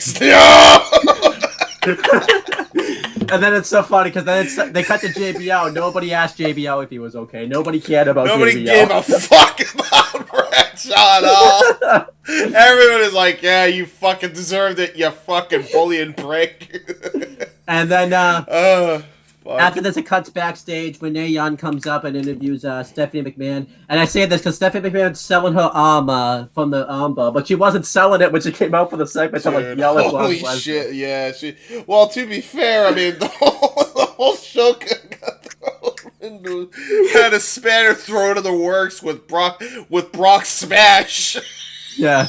So then Stephanie McMahon talks about how she had no choice but to suspend Brock Lesnar because he put his hands on WWE employees. She says employees. Employees. Yeah. Employees. They're not independent contractors. They're employees. Yep. And then I see. Yeah, Stephanie McMahon talks about how Brock Lesnar can't do anything about this because she owns him now. She brings up the segment where he went on Sports Center and said that he signed a new contract, and now she owns Brock Lesnar's ass. She said that she's going to fine Brock Lesnar, and it's going to be a while before he gets a WWE World Heavyweight Championship match. And yeah, that was it. This was awesome stuff right here. About that. Yeah, he got it right away. Yeah, and they fucking made Rollins look like a bitch in the process. Oh boy. Yeah, but still, this was awesome here. This was so awesome right here. Like one of the best segments on Raw that's ever taken place. Like this was great. This was fantastic. So good. I laughed my ass off watching this back, bro. Because like everybody died so hard. I've never seen a vicious beatdown like that when somebody rages after not getting a title match in my Honestly, life. I was so scared. I was so scared. Like Brock Lesnar might be like one of the scariest people that's ever stepped foot in the wrestling business. He is scary. He is scary in general. The dude's a former NCAA, UFC, and WWE champion. You telling me you're gonna fuck with that in a dark alley? Yeah. God no. As As Joe Rogan said, if Brock Lesnar wanted to fucking rape you, you ain't telling him no. That's right. You're letting it happen. Brock smash! Yeah. Ah! Yeah. But yeah, so then we had the next match. It was kind of a cool down match. It was Stardust versus Damien Mizdow. This made me sad. But I'll just start talking about it. So during this, Byron Saxton is brought out to do commentary by himself. We talked about this at the time. Boy, was he set up for failure out there. He was not set up for success at all. You know, though, looking back at it, though, this made the previous segment work so well, though. Because you're throwing a guy out there that is not used to doing play-by-play at all. Yeah. Because they had no one else. Because everybody else Brock just destroyed. So it kind of worked here. It did work, but like... he was awful, but it worked for that fucking story element. And I'm like, you know what? This worked. I don't... I did talk about... I remember I did say that at the time, too. That I think he was supposed to act that way. Like, he was supposed so distraught he wasn't prepared type of thing. Yeah, so, which, honestly, yeah. Like, he hell... Byron is a very underrated actor here because you could even hear him like getting choked up as he's trying to call the action. Like it's really good selling of what just happened. But yeah, it was a mistake to send him out there by himself. I think we are all in agreement. Like they Jerry, just sent him. But they did make up for Jerry to come out later. Again, I think the idea that they were scrambling to find somebody, and then they found another person to join up with him to carry him through, like. Again, really put over that Brock segment huge. Yeah, so Damien Mizdow, let's talk about this storyline. So he obviously at the time Damien Sandow before this in 2014 was being buried for no reason. He was doing various gimmicks where he would come out and impersonate various different people. Eventually, though, there was one that clicked, and it was the Damien Mizdow gimmick. He became the stunt double for The Miz. It was really over at this time. Yeah. He was probably, I kid you not, like one of the most over baby faces on the whole Raw. It's weird to say that nowadays, but honestly, it was true back then. I made a fucking custom Tron expecting he was going to be the next breakout star, and they fucking buried my boy. Yeah. I hate it. But then he was in the Andre the Giant Memorial Battle Royal and finally turned on The Miz, and then just didn't go on to win the Battle Royal. Which I think we talked about back then was stupid. It still is stupid to this day. That was such a mistake. Real quick, too. Chris Dodd says, I ain't let nobody rape me. That's in reference to the Brock comment. Joe Rogan, for those who are just tuning in. And then Brian is so underrated as a Byron so underrated as a commentator. I mean, as a color guy, yes. As a play-by-play, let's be deserved. Yeah. But then, so Damien Mizdow had just turned on The Miz the night before, but he was still coming out with the gimmick and everything like that. And Stardust was obviously just Stardust. He was just kind of there. Really didn't have a storyline going on. They just needed an opponent. They needed, obviously, a cool-down match, too, because they just saw that block segment. The great segment prior, I mean... Yeah. Yeah, but this made me sad. I mean, but let's go. Guys, dude, they were fucking tag team champions not even, 2 years prior? Well, they weren't champions, but they were just like a tag team. I'm sorry, they should have been. Fuck. But going through the match. I was so sad, because you look at Cody here, he's miserable. You look at Mizdow, or Sandow, and what could have fucking been, and just, fuck me. Yeah, but let's go through the match. Okay, little match right here. Damien Mizdow starts doing all the Miz's moves. He takes off the sunglasses like the Miz did back then, and then eventually Stardust takes over. He hits a really cool sit down Yoranagi onto Mizdow. The fans start chanting Cody at him, and this starts getting to Stardust, and he tries to put away Mizdow with the Crossroads. I remember they didn't call it the Crossroads back then. It was called some other move that like fit the Stardust gimmick, but I don't remember what it was off the top of my head. And then the Nebula face crusher or whatever. yeah, but eventually Mizdow reverses that. He does a comeback doing all the Miz's moves. He wins with the skull crushing finale, and he beats Damien Mizdow beats Stardust. And then afterwards, immediately the Miz runs into the ring, lays out Mizdow with the skull crushing finale. And the camera just stays on this segment for like way too long. Like they let the crowd like boo this and everything like that. And they just stayed on this like way too long. Like I don't know why they did this. He apparently he called it the Queen's crossbow. Oh, okay. That's what it was. Yeah, I think it might have been the Queen. I don't know. During this segment, though, this is significant. I think it was here. There was a sign in the crowd that said #Amel for Raw, which obviously was really cool that happened because Stephen Amell, I think he was already a pretty big actor at this time. Him and Cody did that fucking acting gig, for not too long ago before that, yeah. I will say also, let's go Stardust main eventing Sunday. That's what Chris says. And he says... He is. Don't know. He was delusional. He was delusional, but so was Vince. Yeah. But yeah, so this match was a 2 stars. It was kind of whatever, just kind of a filler match. Yeah, pretty much. It made me sad, though, just to see... let's talk about... We've done a career retrospective on Stardust before. Obviously, Stardust wouldn't last much longer in the company. Unfortunately, his dad passed away. And then I think he wanted to be turned back into Cody Rhodes. He was begging for it for like months, especially after his dad passed away. But they never turned him back to Cody Rhodes. Yeah, Vince. And then obviously we know what happened. He was so stubborn, even for his own good, to the point where they lost. They lost Cody. They had and he knew it too. He fucking knew it. He knew, regardless of whatever ill will they did to him in the past, if they'd have just turned him back to Cody Rhodes, he would have been one of the biggest stars in that company. And he knew it. Yep. He fucking knew it then. So he fucked off and left. And then he made himself into the star he should have been in WWE in the Indies. And now he's back home. And now he's in the main event. As he fucking should have been years ago. Thank God for Cody. Let's be more specific. The main event of WrestleMania. Because, not the main event of the show. And then he's back to main event. He's Stardust on main event, and he's Cody Rhodes at Mania, you know? I still want to see them do that storyline. I think Cody actually pitched this, if you remember, right before he left, where they were going to do the draft. Cody wanted to actually, I don't know if you know this, he wanted to be Stardust on one brand and Cody Rhodes on the other brand. I remember Cody pitched that idea a while back. Fair enough. I wouldn't mind if they did that nowadays. I wouldn't mind it. I would like to see. I know a lot of people hated the Stardust gimmick. I would like to see Cody come out as Stardust at least, like if they did Halloween Havoc, like him come out as Stardust on that show or something. Or it would be kind of cool. That would be pretty cool, yeah.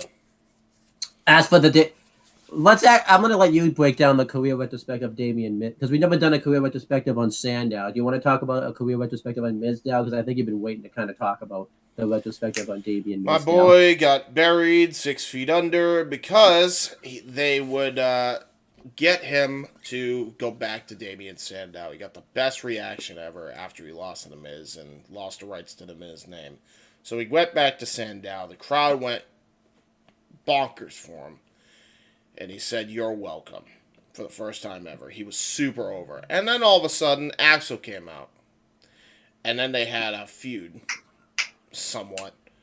And then it was Axelmania versus Macho Man Dow. And then they fought. And then all of a sudden, they respected each other. And then they did the Mega Power Handshake. And then all of a sudden, it was Macho Man Dow and Axelmania. And they were going to be a fun little team. It wasn't the best way I would have used Sandow after he just had the best fucking run of a gimmick that never should have worked but did.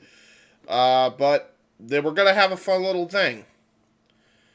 And then Hulk Hogan happened, and that completely killed Damien Sandow's entire career from that point on. They didn't want to give him a fucking thing after the fact. They'd end up releasing him a year later. He went to Impact. For whatever reason, they gave him the name Aaron Rex. Made him hate the wrestling business more, to the point where he won the Grand Championship. He looked like he wanted to die inside. And then he just bucked off and left. And then he wouldn't show back up until 2019 on NWA Power was the next time we would see him again. And then when he should have been the NWA champion, they gave it to guys like fucking Trevor Murdoch, because all this is a fucking mark for Harley Race and anybody that trained with Harley Race, and also for himself, by the way, that I mentioned. And yeah, never got a fair shake there even. And so he just said, all right, fuck it. This is my role. I believe now, I thought he was retired, but we don't know. I really don't know. Turns out he's not retired. He's actually still wrestling. He actually last teamed up with Natalia Markova, my favorite female wrestler of all time, in AAA, I believe. Yeah. So there you go. There is some other highlights he did, and sort of lowlights he did. Don't forget the great one he had with Question Mark / Josephus right before. Yes, that was a great highlight. And then unfortunately, ended up being bad though, because they randomly brought back the Question Mark gimmick for no reason, and he was like teaming up. He was like the manager of Question Mark, which was really Rodney Mack, and they did like a terrible like mask versus mask match where like there was someone else that was like Question Mark versus Rodney Mack, and they did like it was just terrible. Fuck that. Anyway, Chris said it ran its course. And then he said it ran its course to Stardust. They did not realize how big of a star he was until he left, and now he's back in a massive. He's a massive star and a cash cow. They did get over it like crazy. This is referring to Sandow, I believe, and that's credit to both Axel and Sandow. Man, yes. Fuck you, Hogan. Fuck you. Yeah. Honestly. And then also too, there's one other thing that Mizdow / Sandow did. He also won the NWA tag titles with Kratos. Unfortunately, the tag title ended up sucking because it didn't make sense. Yeah, but I think what happened, I don't know what happened. I think Question Mark I think Josephus' health legitimately declined because they had to put him in randomly. And I think they needed to get the belts off of James Storm and Eli Drake, if I remember, because Storm signed with Impact. So they had to get the belts off them pretty quickly. I'm pretty sure if I remember that. Which is fucking hilarious, because they'll let Aldis go to Impact if he wants, but don't bring in James Storm to fucking do a tag title thing or whatever. I mean, I'll be honest. I feel like we didn't really talk about this. Hulk Hogan ruined Damien Sandow's wrestling career. Let's be honest. He really did. Yeah. Well, I mean, why are you giving him a fucking Macho Man gimmick in the goddamn first place? Yeah. You just got over him being a duplicate wrestler, and he got over after the fact. Let him be him. Yeah. It's not hard. So then if I could do that shit, and by the way, we will be doing it in WYW, I promise you, he's actually showing up in our show. It's not fucking hard. It's really not. Fuck. Next, we had, it showed WrestleMania week. It showed all the special things that the Superstars did during WrestleMania week, all the talk shows they went on. The Rock hosting Saturday Night Live. They showed the golf tournament. They showed the WrestleMania Lead-In Challenge, the Be a Star campaign, all the fun stuff, all fun. So that's cool for them. Big fun. Then then we had Curtis Axel versus a mystery opponent. Before the match, Curtis Axel cuts this great promo. This was when he was doing his Axelmania gimmick. And this was set up to fail. I don't think it was meant to get over as it did, but Axel got it over. This was probably the most over, other than when he cut that promo in his hometown, that Curtis Axel, I think, has ever been in his wrestling career. True. He talks about how it took like 29 superstars to eliminate him from the Andre the Giant Memorial Battle Royal. And he said that Axel, what is everyone going to do when Axelmania one's wild on you at Axel Rules, which was awesome. And then Adrian Neville, sorry, not Adrian Neville, just Neville comes out. Yeah, just And let's be Neville, because honest. they got rid of Adrian. They didn't like the Adrian name, so they called him Let's be honest, Neville. though. We can complain about this all we want, about how Neville was used on the main roster, but let's remember, because we were happy about this at the time, what what the reports were out there that Vince wanted to do with Neville originally. They were going to put him in like a lucha mask and make him like Mighty Mouse or something like that. Yeah. Let's be happy at least that never happened. Mighty Mouse. For the record, by the way, I would have loved to see the goddamn lawsuit that would have happened between WWE and UFC at that point. Specifically with Demetrius Johnson. That would have fucking gone over well. Maybe that's why. Maybe that's how they were able to talk him out of it. Probably. But anyhow, so Neville debuts. Everyone obviously knew Neville because he was just the NXT. By the way, you want to know how they were gonna go full with this Mighty Mouse gimmick? Look at the cape. Yeah. It's a big ass M. Yeah. But yeah, Neville debuts. He had just come off like his NXT title run and everything like that. He had just had like that classic beta match with Finn Balor. I think that was his last match in NXT. I think he just had like a beta of a match too with Hideo Itami, like on the WrestleMania like Access show where Itami qualified for the Andre the Giant Battle Royal too. And he immediately attacks Axel. He hits a moonsault to the outside, and he just squashes Curtis Axel here. Hits a super kick to the head, and then he hits the red arrow on him for the win. This obviously made sense. This was obviously to get Neville over as like a huge name and everything like that. So it obviously made sense that he won this match and like won it fairly decisively because it's how you debut somebody. We've done a career retrospective before on Neville. You can watch our Full Gear 2019 video. Axel, I feel like we have done a career retrospective on. Yeah, Survivor Series 2013. So yeah, I will say, this match was good. Before you continue, NWA is complete trash, says Chris, and let's go. Mighty Mouse put a fucking mask on his ugly face. Yeah. This match like 3 stars. It's not obviously a great match, but it did the job that it needed to do. Byron was still by himself by this point on commentary, by the way. He was. He was very distraught. He was still trying to get over his friends dying.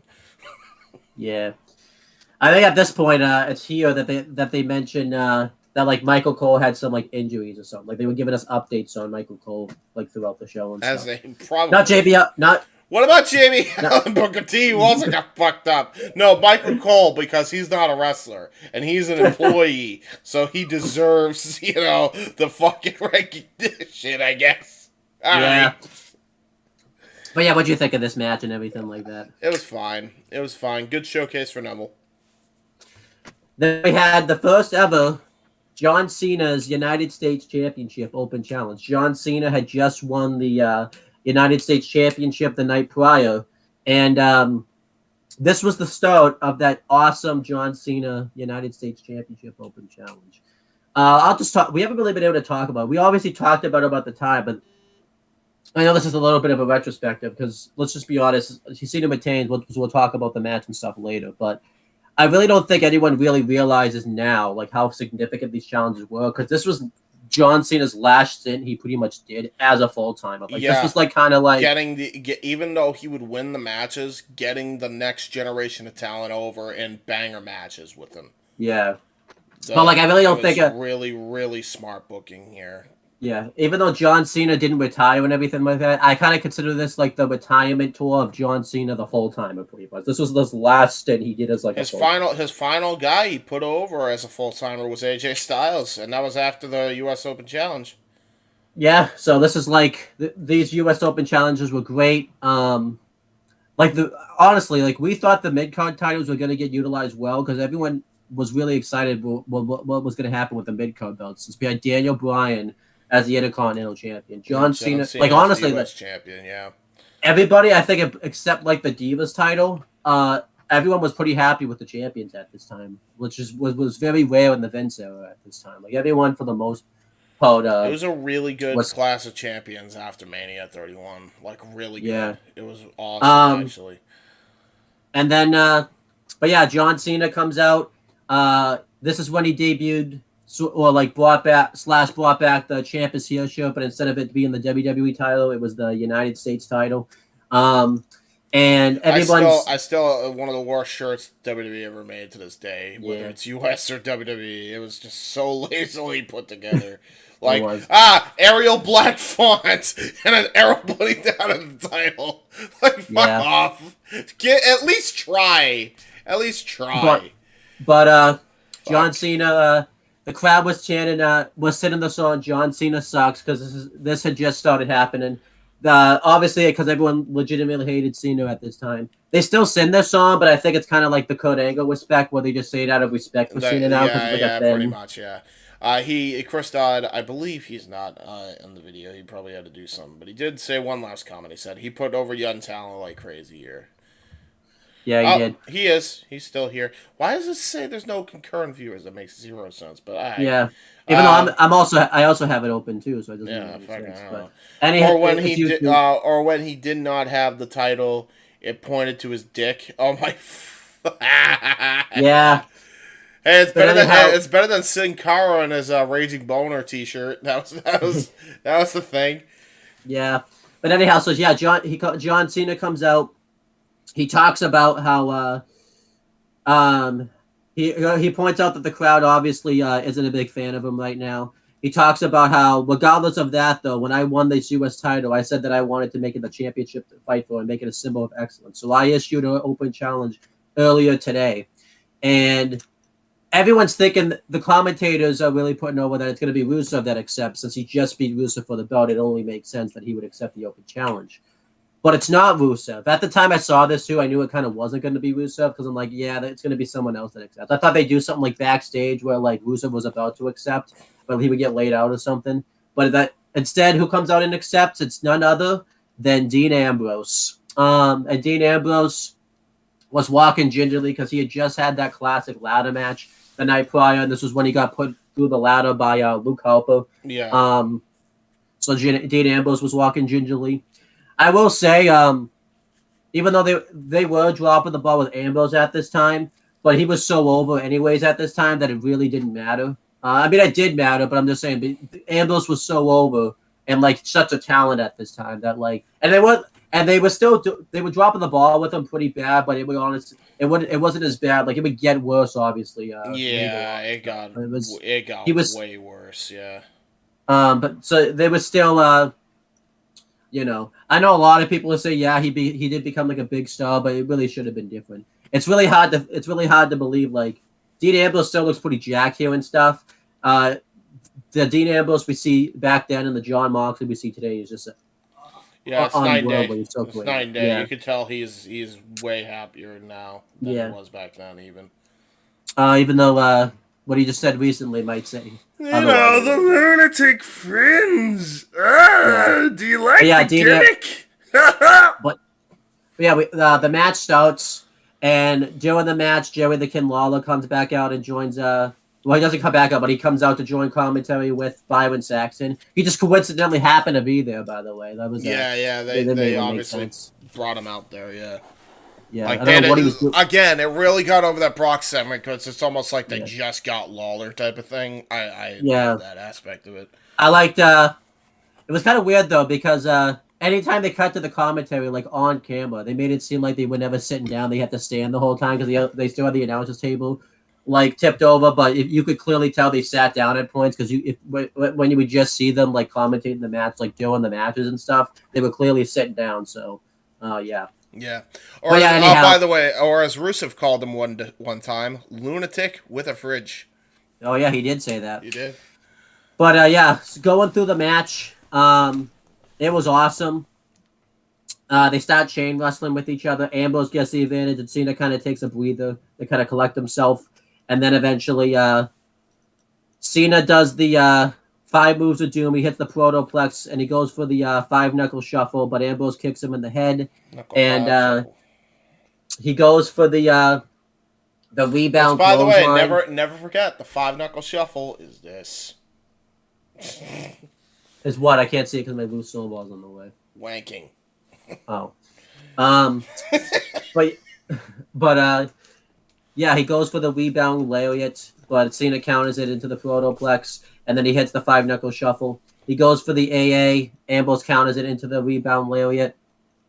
Cena eventually hits the AA, but Ambrose kicks out of it. Ambrose hits the Dirty Deeds on Cena, but Cena kicks out of that, hits a suicide dive on the outside, followed by an elbow drop on the outside. Cena locks him in the STF, and Ambrose gets to the ropes, and Ambrose counters it into an STF of his own.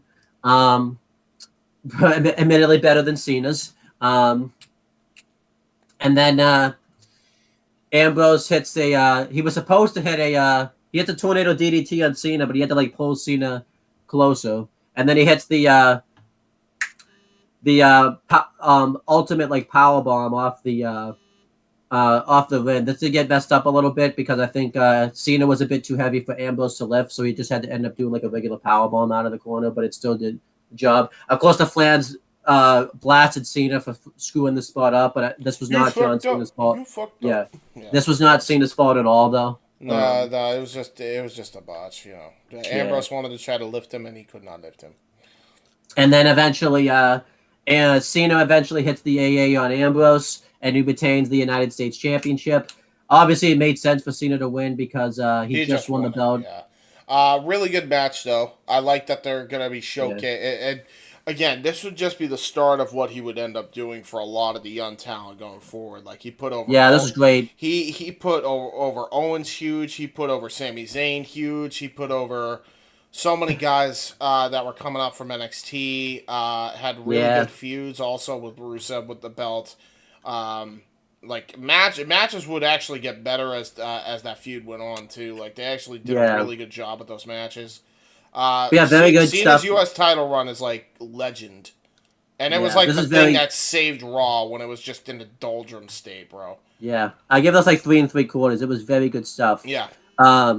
Obviously, I think the match would be better, but Ambrose, I think, was still obviously banged up too from the ladder match. You could tell in this match. Yeah, so, probably was suffering from the staph infection even here too. Dodd just commented, basically a goodwill tour for him after years of burials. Yeah, pretty much. Like, and this is what it is. Like, a lot of people, I always say, like, everybody's like, these fucking idiots just in the IWC space especially are just like, oh, Cena could have made the choice. Cena could have made the choice. Blah, blah, blah, blah, blah. With who the fuck was running that company, there was no way you were convincing Vince at that time. Nope. Yeah. It was not going to happen. Like, anybody that tells me it was Cena's fault, you're obviously not thinking clearly. Which is why I always question Jericho's validity in anything he says. Because he said... And even Edge agreed with them that Cena chose to bury the Nexus.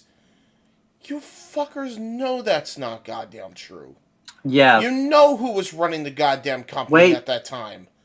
Wade Barrett even said, it honestly does sound like a Vince decision, because Wade Barrett even said they were supposed to go over all day. I think everyone's blaming Cena because they were saying they were supposed to go over all day, and Cena changed the finish. I think Vince changed the finish the last minute, honestly. Mm-hmm. Like, and everyone doesn't think so, but remember, Vince has been known to do this before. He's been known to do this before. He done it with Triple H and with Booker T. He did it with fucking everybody.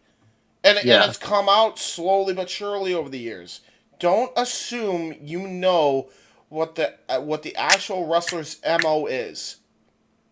You're never going to know when you have a tyrannical dictator running the company like Vince McMahon. You're never going to know. Chris even, I believe, was talking about this, says, it was Vince big time Johnning multiple times. He said he did not want to bury people, but they wouldn't listen. Yeah. So there you go. You're hearing it from the fucking horse's ass, or in this case, the horse's mouth. Vince is the horse's ass. I was gonna say, I thought you called Chris the horse's ass. Yeah, no. I was trying to call Vince the horse's ass. But yeah, no, fucking Chris is, fucking, now you got me fucked up here. John is the horse's mouth here. If he's saying he didn't want to do it, guess what? Chances are he didn't want to. Anybody trying to say, oh, he could have politicked. Yeah, not with Vince. You ain't winning the political battle with Vince. It's not happening. And it shouldn't be that way. It shouldn't be. but it was how it was back then. After Brock, there was no way to change his mind. Yeah. Next, Seth Rollins gets interviewed, and he talks about how happy he is to be the WWE World Heavyweight Champion, and he says he's going to be holding this belt for a very long time. And then Randy Orton comes up, and he talks about how he reminds Seth Rollins that before he cashed in the Money in the Bank, he beat him at WrestleMania the night prior with the probably one of the best RKOs that he's ever done in the business. Which, by the way, let's just get this out of the way now. They banned the fucking curb stomp on this fucking night. Yeah, they did. Fuck off. Randy Orton wants to face Seth Rollins for the WWE World Heavyweight Championship, but Corporate Kane and the Big Show come up. The Big Show had just won the Andre the Giant Memorial Battle Royal that he shouldn't have won. And then Seth Rollins talks about how the Authority sucked. It was so bad. The show kind of goes downhill from this point a little bit. Yeah, third hour. What a shock. But Seth Rollins says that, that Randy Orton has 3 problems, that he challenges him to a 6-man tag where, he says he basically makes a sarcastic comment that Randy Orton's going to have no problem finding any tag team partners. Obviously, this is very sarcastic because Randy Orton didn't have a lot of friends back then because Randy Orton didn't like people. He didn't like people, so therefore he didn't have friends. That makes sense. Next match was... and they changed it to the stupid front face lock drop thing. Well, originally, I remember that. Yeah. And then he got handed down the pedigree, which is actually good. Fair enough. Yeah. I remember when we did that. This is back the little throwback. I remember your reaction when he broke when we reviewed that episode of Raw that week when he broke that move out for the first time. You were so pissed. You and Draven, I think, was so pissed at that move. Yeah, we fucking eviscerated them for it. Yeah, dude, he was so fucking stupid. It was the dumbest reason to, because kids could do it and it could kill someone. Yeah, it's killed Bloods and Crips before. It doesn't stop people from Pride doing the move. But fuck. I'm pretty sure also too wasn't the lawsuit, the concussion lawsuit with the various wrestlers kind of started at this time also too. So I'm pretty sure that's also why they blamed the club.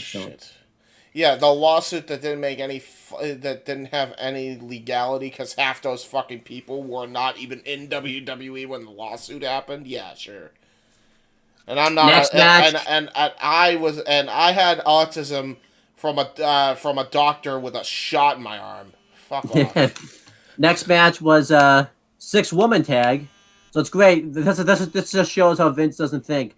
He booked a 6-man tag in the main event, and then immediately, in the previous segment, then immediately follows it up and just has a 6-woman tag. It's like, well, why are you doing a 6-man tag in the main event? It didn't even make any sense, but. We had a 6-woman tag match. It was AJ Lee, Paige, and Naomi versus Natalya and the Bella Twins. Obviously, Naomi and Natalya had a history with each other because they were basically spanning off the feud with the Usos, Tyson Kidd and Cesaro. They obviously had to stop the Usos, Tyson Kidd and Cesaro part of the feud because one of the Usos got injured. I think it was Jimmy Uso. It would have been.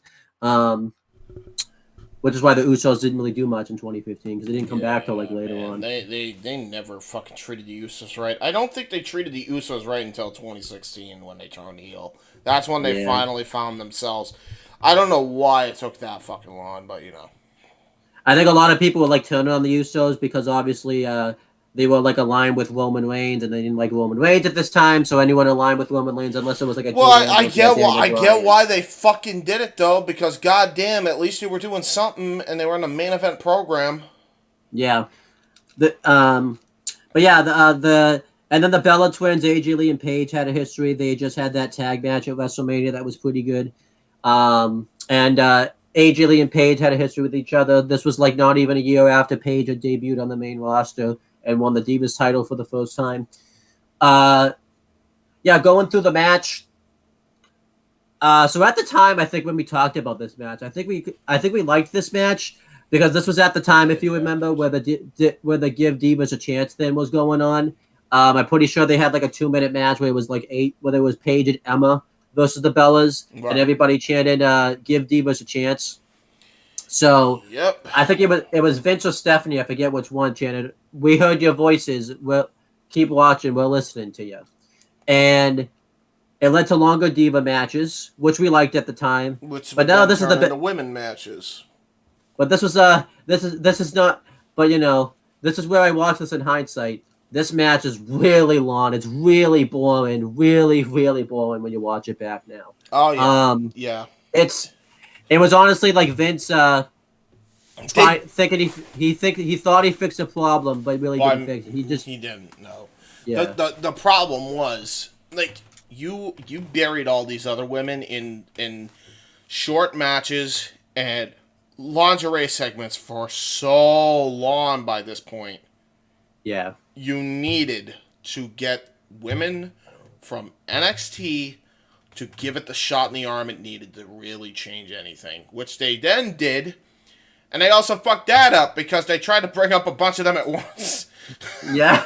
And put them in trios for whatever goddamn reason. Because, okay, sure, why not? I don't know. Fucking, the Bellas were with Alicia. No, I don't even know what it was. Bellas had Alicia Fox out of fucking nowhere. That was a random team. And then you had Team Bad had, which was admittedly pretty good, actually had Naomi, Tamina, and Sasha Banks. That actually made sense. And ironically enough, they wouldn't win the fucking women's tag team championships until like years after the fact. Yeah. And then you had Paige, Charlotte, and Becky, known as the Submission Sorority, until they had to change it because it was from a porn that Paige saw. Which I love that she got away with it for like 1 week. What a fucking troll. I swear to God, Paige is just like the biggest troll in the business. But shout out Saraya Knight. The funny thing is Triple H made the same mistake because he called Sheamus and Drew McIntyre the Bana Bros. And I said, and what's funny about that, I don't know if you remember this. They found out that was a point side also. And right when they changed the name, they realized they couldn't say it anymore. Pat McAfee was brought on for the Rumble call, and he kept calling them the Bana Bros. It was so because Pat McAfee didn't know the name. They should have. That ultimate collab, fucking Banger Bros X Submission Sorority. Let's go. I can't believe they did this. Like, how are you? Like, how?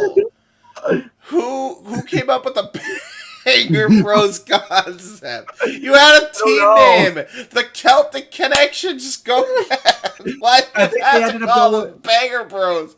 They ended up going with that name anyways. Oh, I don't know. Anyway, Chris also says. He finally got the stomp back 2 years later. That's what he said about the curb stomp. They were a great tag team, but misused. Who's he talking about? I assume he's talking about Team Bad. I believe he was talking about Team Bad. Specifically Naomi and Sasha, probably. It took a while for them to get serious about it. About the submission sorority. Can't believe they got away with it, he said. And Michael and Pat kept saying Banger Bros, and Cole was dying laughing. It was awesome. Oh, that means it was Pat who started it, and Cole just started running with it and snorting every like 10 seconds. I think the best part about that was it was in the Triple H era, and that's why it made funny because what would have happened if Vince was running that show and he kept doing that. Vince would have cut that shit out. Like Triple H actually let that happen. He was kind of letting them take the piss and everything. It was great. Pretty much, yeah. It was fun. And anyhow, going through this match, like I said, a really boring match. Really boring. The thing that makes the match is the crowd. They're just chanting all sorts of things like NXT, how you doing, which doesn't obviously translate well nowadays. They chanted "We want AJ." They chanted. No, okay, hang on. Enzo was cleared. It does translate well nowadays because the man was cleared and he's a better wrestler now. Let's give the man his due. It's okay. You can still not like him, but let's not just say, oh, it doesn't translate well nowadays. WWE fucked him bad with that, by the way. But yeah, they dominate AJ for a very long time, just way too long, and then eventually Naomi gets the hot tag. She does some cool stuff. Eventually, she beats. Let me get. She hit the rear view and pinned. Yeah. Fucking. she Match hits. She hits people with her bum. This match is 2 stars. I mainly gave it 2 stars because of the crowd. It's really, the crowd made this match. They just hijacked the show from here. The yeah. Usos. When you were talking about the Usos, what? I'm confused what that comment means, Chris. I think it's a great tag team misuse. I think he was what he. Oh, when you were talking about the okay, yeah, fair enough. Thank you, Chris. All right, cool. Yeah. Anyhow, but yeah, after this would end up being AJ Lee's last match in WWE. I don't think she left right away, but I remember it was like a couple of weeks later because I remember we talked about it in episode 3 of the Massasoit Wrestling Corner. I don't think a lot of people were surprised considering the fact that who she was married to in real life and what was kind of going on there. So it did make sense why she left. She was so done. She was mentally so fucking tapped. I don't blame her at all. And then I will say to this day they really fucked over. They really did fuck over Phil. I will say though, his fucking recalling of the Ryback situation greatly over exaggerated. Phil, greatly over exaggerated. Oh yeah, AJ Lee, like I said, would be out of the business pretty much up until like last year. She did some stuff with like mental health and wrote her own like comic books and things like that.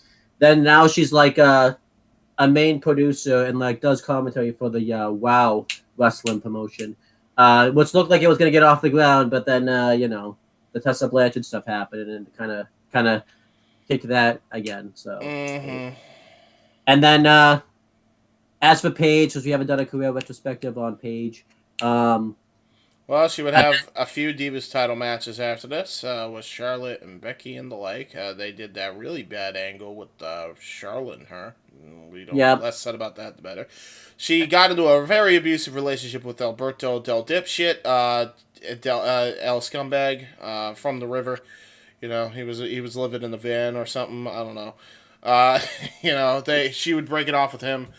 She come back to WWE after she broke it off with him, and then got injured, had to retire.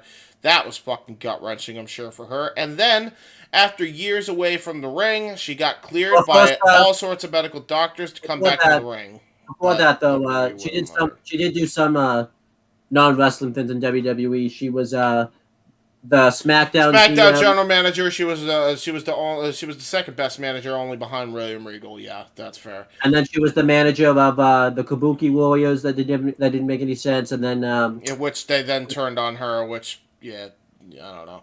And then she was one of the analysts for from backstage. That's right. Yeah. But all that stuff aside, she came back. And then. Or she wanted to continue streaming on Twitch, and she put up a big-ass fucking fight. I'm like, I ain't even fucking wrestling, so if you're taking the one income that's making me a lot of money, we're going to have a fucking problem. And they did not fuck with Paige, because they knew better than to fuck with Paige. She knew her leverage, and she wasn't going to have any of it. Eventually, she just let her contract lapse, because she kept getting cleared to return to in-ring competition. They wouldn't let her. And so she went to AEW where they would let her. Very similar to how Bryan Danielson started wrestling full-time again, pretty much. Or was going to start wrestling full-time again, pretty much. But the only reason they let Bryan wrestle in the WWE is because they didn't want to give him to AEW, basically. No, not even that. They didn't want to... Ring of Honor or anybody else. That's right, yeah. Some of that nature, but fucking, it was basically just a competition thing. That's pretty much the career retrospective on Paige. Anybody else? And then we've done Naomi, we've done Natalya. The only thing new we can say about the Bella twins now is they've now recently left WWE and now are known as the Garcia twins. So there you go. That's just so weird. That's really weird to think about, but yeah, fair enough. Chris and I have given our thoughts about that before, so there's no need to repeat that. Mainly on Nikki Garcia's side of things more than Breeze. Yep. Randy Orton's backstage. Ryback comes up to him. Real quick. I'm just gonna say this. Sport, bitch. All right, continue. I think. Oh yeah. So Crystal, I thought Crystal had another comment, but you've already read all his comments. Yeah. But yeah, Randy Orton's backstage, and Ryback comes up to him and offers to be his tag team partner tonight, since he's had history with the Authority before and stuff. So there was one partner right there. That segment was fine, I guess. Then we had Goldust versus Rusev. I remember we shot on this match at this time, and it still deserves to be shit on. So everyone was confused why Rusev was there. Why didn't he come out and accept the open challenge of John Cena? Well, one, he couldn't anyway, because he was already booked in a match, so it didn't even make any sense. They acted like this match was booked on the fly randomly, but then again, it could have been. Yeah, they had this match. This was when they were just jobbing out Goldust for no reason. Obviously, this was fine, I guess, because they were obviously building Rusev back up because he had just lost his first match to Cena and stuff. So it's kind of like whatever. For the same reasons we saw Stardust, it made us sad. Let's just move on, and the less about this, the better. Machka kick, Rusev camel clutch. It's Rusev Day. There we go. Yeah, the thing I didn't get about it is like.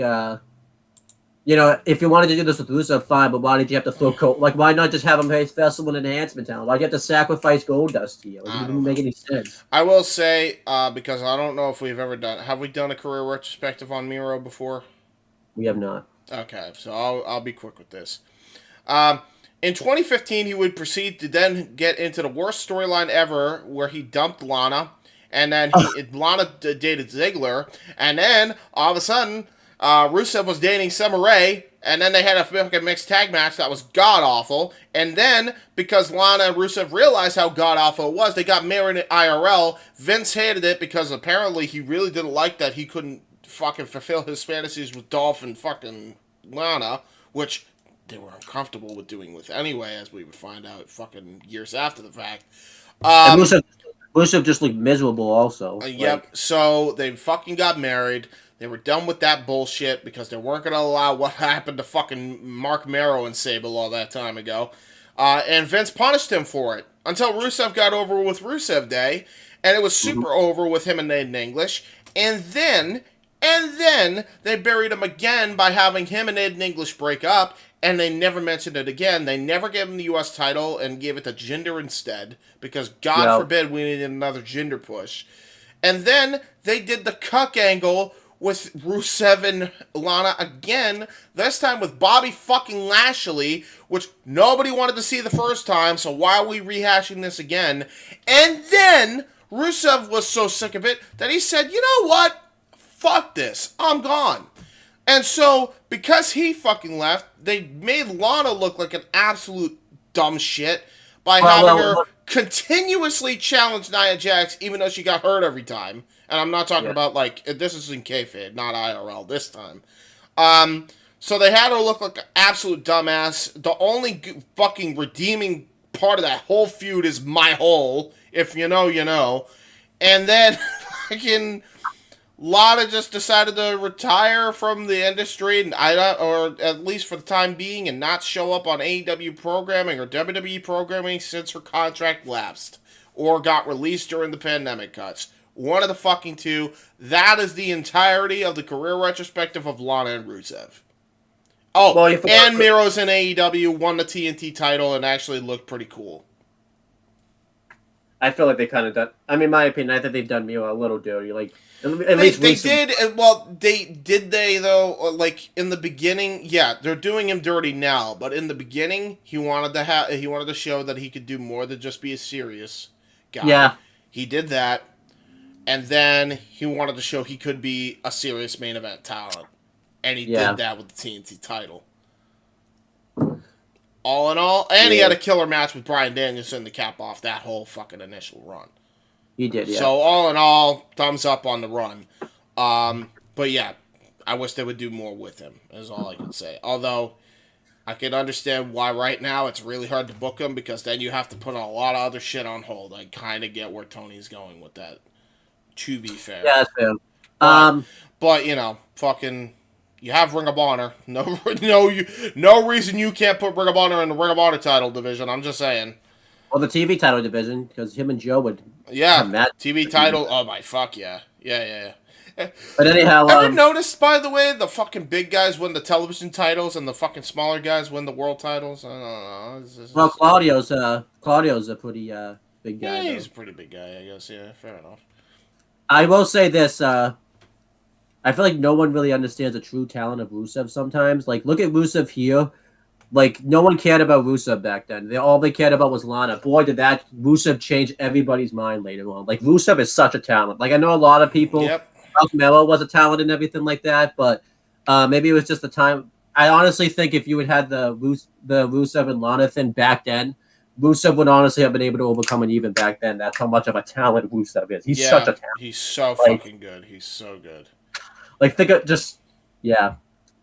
what a talent.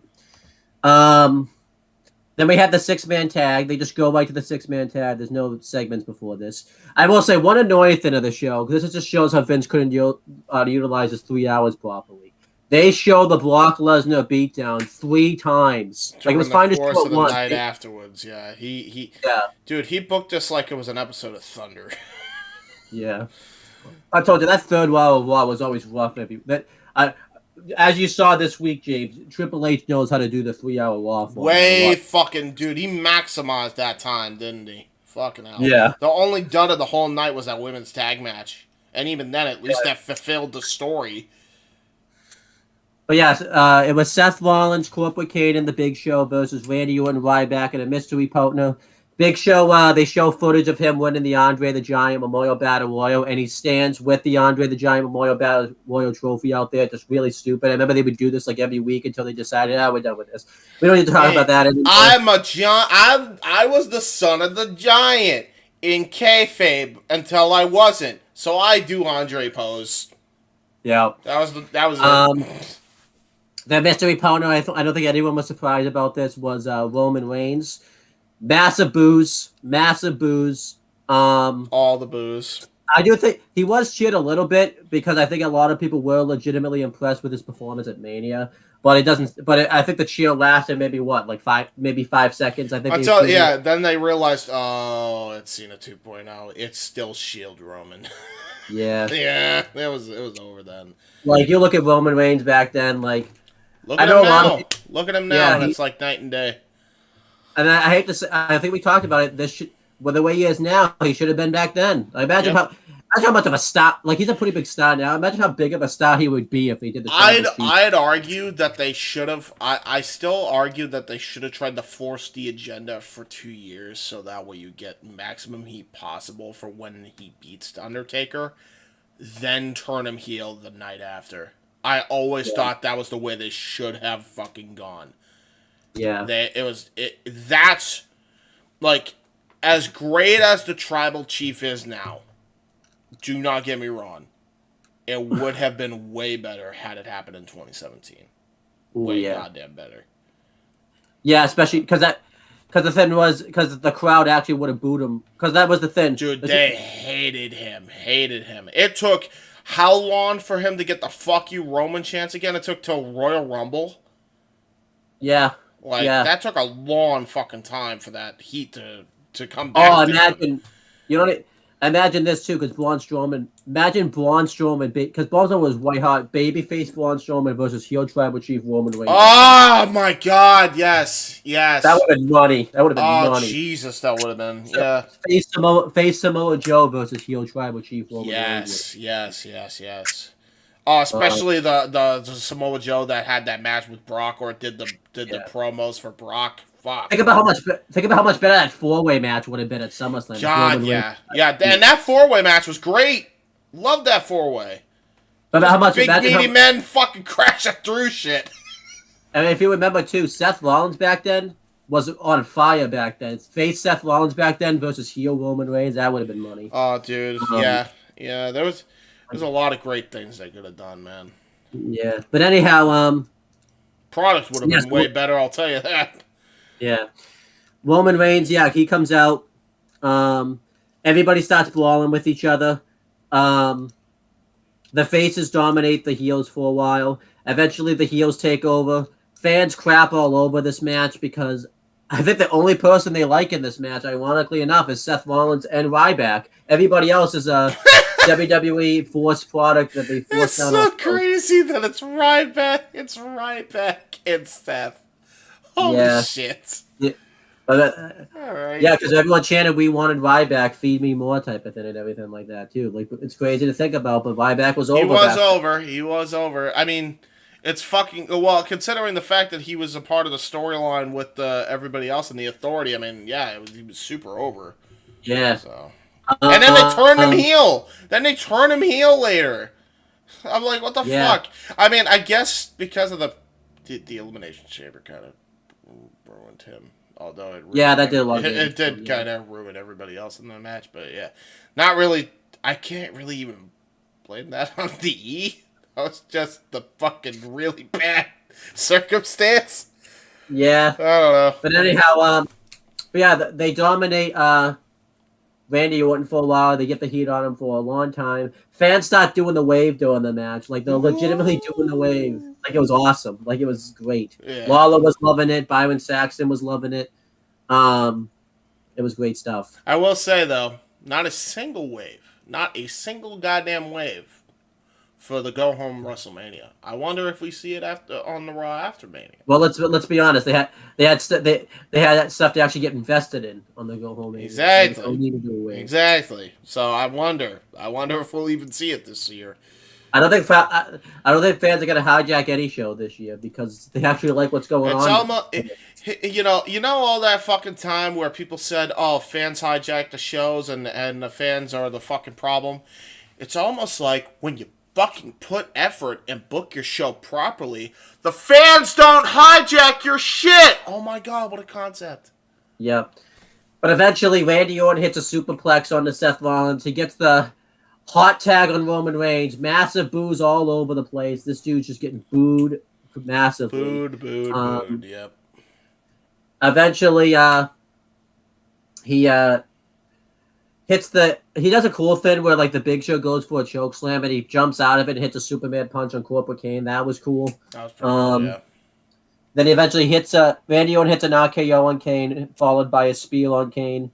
This is just when Kane's character was. I mean, it was already unrecoverable, but they ruined. Kane was forever ruined. Holy shit, the Corporate Kane gimmick, bro. What were they thinking? What were they thinking? The only time the Corporate Kane gimmick was good was when they did like the split personality thing, where he was like Corporate Kane and like regular Kane. That was good. Yeah. But yeah, this main event was like 3 stars, mainly because of the crowd doing the wave, doing it and stuff. And the match technically was good. It's just that, this was just this. Well, honestly, the principle I applied. If the booking sucks, does the match make a sound? Yeah. It was really weird how they were like putting over Roman Reigns on this show, but really not putting him over. It was like they had split personality. Like they were like, "Oh, Roman Reigns really took it to Brock Lesnar," and I think at one point JBL was like, "He almost beat Brock Lesnar," and then like here, like Jerry the King Law was like, "He took it to Brock Lesnar stuff. There's a potential he could have beaten him," and then Byron Saxton I think said like, "Yeah, but Brock did lay him out." Like it was weird that they couldn't decide if they wanted to bury him or if they wanted to put him over. It was weird. Like, and you can't blame the commentators. You could tell it's like Vince couldn't decide what he wanted to do here at this point. Like it's called Vince McMahon is a senile old man even back then. Like he was like, I think he was like angry at the fans for not cheering him, but like wanted still to get him over. Because you can tell I'm big angry. I'm big mad because the fans don't want my fucking chosen one to fucking be over. I big angry. Yeah. Like Vince fuck you, like you fucking goddamn overgrown man-child. Like if you remember, Vince had to back off Roman Reigns a little bit because it was getting that bad. Like Roman Reigns didn't sniff the main event title picture until like after SummerSlam. That's how long he didn't. Yeah. Bro, I want to be like I've made it an effort, and I've done it with other shows in the past that weren't as good to just laugh at a lot of this stuff. It's still hard for me. It's still a sore spot for me to review anything from Raw from 2015 all the way to like 2016 prior to Rumble, where we took an indefinite leave of absence. I was so like I remember that. it was such a god-awful time period. Not even just in wrestling, but in my life, that it's really hard to laugh at any of this shit. Because, like, I look at it, like, back then, wrestling was, like, the only thing I had, and then wrestling kind of fucking abandoned me, too. That's how I felt at the time, and I was just not okay. I was a fucking wreck from all angles. I hated this time period of Raw. It sucked. It kept sucking, and I just said, I'm done. I don't think I watched a single ounce of wrestling after that point. After Mania, especially after 33, I didn't watch a single show that was a WWE minus NXT for like years. Yeah, and the only times I did was for Pro Wrestling Roundtable. I stopped watching full-time WWE for 4 fucking years full on. Pretty much, yeah. I was done. That said, though, we've done career retrospectives on everybody. We actually didn't do one on Joey Mercury. Have we done one on Joey Mercury before? Because he does show up on this show. Well, Joey Mercury is a producer now, and he just wears the same shit he did here. So, what's changed? We can bring up the time where I went to a House of Hardcore event, and he was being a heel, and I basically took the piss out of him and just kept screaming, Joey, why are you doing that, Joey? Why? You remember? You don't need to go that far, Joey. This is very bad behavior from you, Joey. I mean, other than that, I don't know what else we can talk about. You remember this was at that time, by the way, where Joey Mercury didn't talk and he got over because of it? He didn't speak one word. And then anybody that tried to talk to him also didn't say a word to him? Which is fucking great. What the fuck, bro? Alright, cool. Yeah, that's this show. I'm going to let you grade the show first, because I know this is going to be a tough show for you to grade. What would you grade this show as, like, a letter grade? This show was, I'd say, a B. It was mid, but it was alright. It was a fun show. Crowd made this a B by far, especially by the later hour. Chris commented here, which sums up how my feelings were on this entire product. I tried for so long to get you back into it, saying it's going to get better, but honestly, it did not until Hunter took over. You're goddamn right it didn't. Yeah, that's right. I called that when I saw NXT that it wasn't going to get better until Hunter took over. And people will remember this day. I said Vince, when NXT was rumored to go on to USA, there was a period of time before I tried to watch NXT for like 3 weeks on USA. I said even then, "Oh, Hunter's not taking over. It's done. That dream's done." And it almost was. It was a very fucking thin margin. Seriously, had that fucking scandal not happened with Vince and his, I don't even know how many fucking women he paid off, it would have fucking been that way. We are very fucking fortunate right now that that's not the fucking world we live in right now. Because think about it, if you remember this too, because even before that happened, Stephanie McMahon was going to take a leave of absence the first time, and then Triple H, he had only just come back, like working behind the scenes again, because he was just back from his health issue and everything like that. Which again, I'm still convinced because of how fucking awful he ran NXT to the ground and destroyed his baby from slowly. That's what caused him the cardiac event, and just seeing all of his children, you could say, just getting fucking completely switched around and changed. I'm sure that didn't help matters, and dealing with Vince in a backstage capacity, in any capacity, is already fucking rough in itself. So, because I'm still pissed to this day. Everyone blames Shane McMahon. We were like the first ones that came to Shane McMahon's defense when it came to the booking of the match. I said good. It's about time somebody had the fucking balls to fucking stand up to this goddamn tyrannical fuckwad and fucking went in the business for himself. It was about goddamn time. Yeah, sabotage the goddamn show. Teach him a fucking lesson. Serves him right. God knows how many other fucking careers he's sabotaged. Because I remember everybody was ranting on Shane McMahon's booking of the Royal Rumble and stuff like that. Everyone was loving the fact Shane McMahon got fired because of it. I remember you were just like, wait a minute here. No, it's not Shane. It was not Shane. Like, dude, you were like, why? Answer me this: their grandmother passed away at a fucking hours, like not even a week before, right? God rest her soul, I'm sure, right? And then you have Shane, who's there, and he's trying to be a supportive fucking son, right? None of the ideas fucking worked, ever. You gotta keep in mind that Shane, the only person that ever respected him at all in that family, according to what I fucking hear, is his fucking grandmother. Yeah. So yeah, good on Shane. Glad he fucking did what he did. It's about goddamn time. I'm shocked he didn't do it ages before. Seriously. He probably had... I guess he probably did with Talking Smack now that I think about it. But even then... Yeah. I mean, that was just a fucking nothing show. I'm glad he did... I'm glad he finally just had the balls to say, fuck you, old man. I'm fucking over your shit. Good. I hope people get pissed at me. But they'll fucking realize who fucked this up. You'll see. Yeah. And boy, was he right on the money. He was. Was he right on the goddamn money? It took time, but it took time for everybody else to come to see it that way. But you and I saw it that way right away. Immediately. Jeff was the first. Before we even said it too, Jeff Meacham was one of the first people to fucking say it too, and he's a fucking guy that's defended Vince on some of the dumbest shit. You know? And I've even told Jeff that. I'm like, and Jeff is even like, yeah, I know. I don't know what the fuck I was thinking. I guess just because I met the guy and I try to be nice because he was always nice to me. But yeah, this was dumb. Yeah, no shit. But fair enough, you know? Like, if he treated you well, good for you. I can't forgive the fucking the amount of times he's just been awful to so many people. Chris Dodd sums up our thoughts perfectly here. We are very lucky to have Hunter in charge and not Vince. And I was a big Vince guy.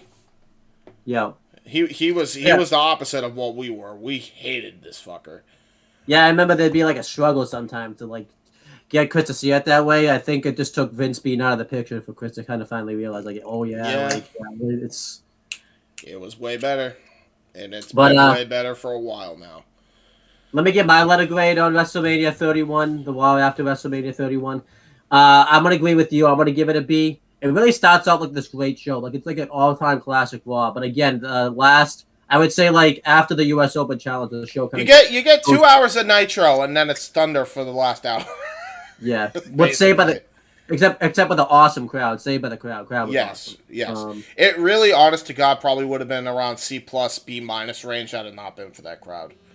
Yeah, and let's talk about the saddest thing of all. We talk about, you know, this is the best Raw of the year. The best Raw of the year. This show was the worst. I'm not even exaggerating. Any publication, they would rate Monday Night Raw the worst television show year after year after year for 6 years straight. Yeah. I feel like this year was undeserved, though. I know most of it was in the Vince era. Dude, and that's the thing. Even when Triple H took over for half of it, still got that fucking low rating. And I agree, by the way. NWA deserved it way fucking more. The last 2 years, NWA deserved it way fucking more. But not a lot of people watch it, so you're forgiven, you know? Yeah. No way they're rating it fucking bad this year.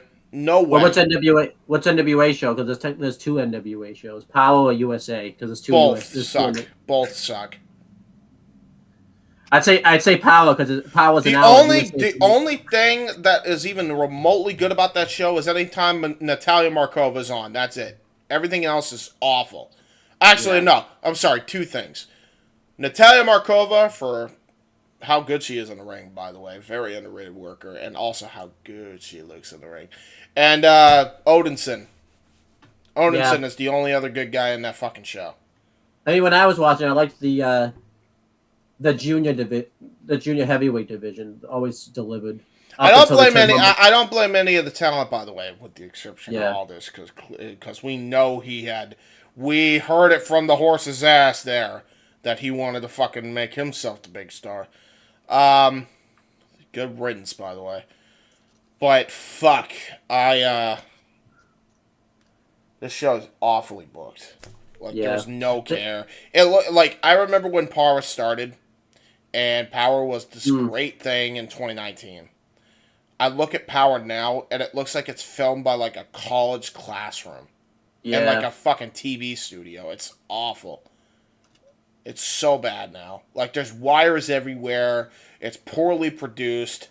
They have a fucking giant ass silver curtain that looks so tacky. Yeah. Like this is a far cry from what the NWA was when they first showed up. And I gotta be honest, the commentary I think is worse now than it ever was. Oh god, yeah, big time. And it sucks because Tim Storm anywhere else would be great. He'd be phenomenal. Yeah. But Joe Galli, you could tell, has just completely checked out, and Velvet Sky is not good behind the booth. Let's just call it what it is. NWA, all in all, sucks. So I don't think Raw deserved to be the worst rated show those last 2 years. I think it absolutely... Well, I don't know. You could maybe make an argument that Raw deserved it in the pandemic just because they did it so poorly compared to everybody else, actually. So maybe I could see it for 2020, but not for 2021. No way. That should have absolutely went to NWA Power. Holy shit, should have went to NWA.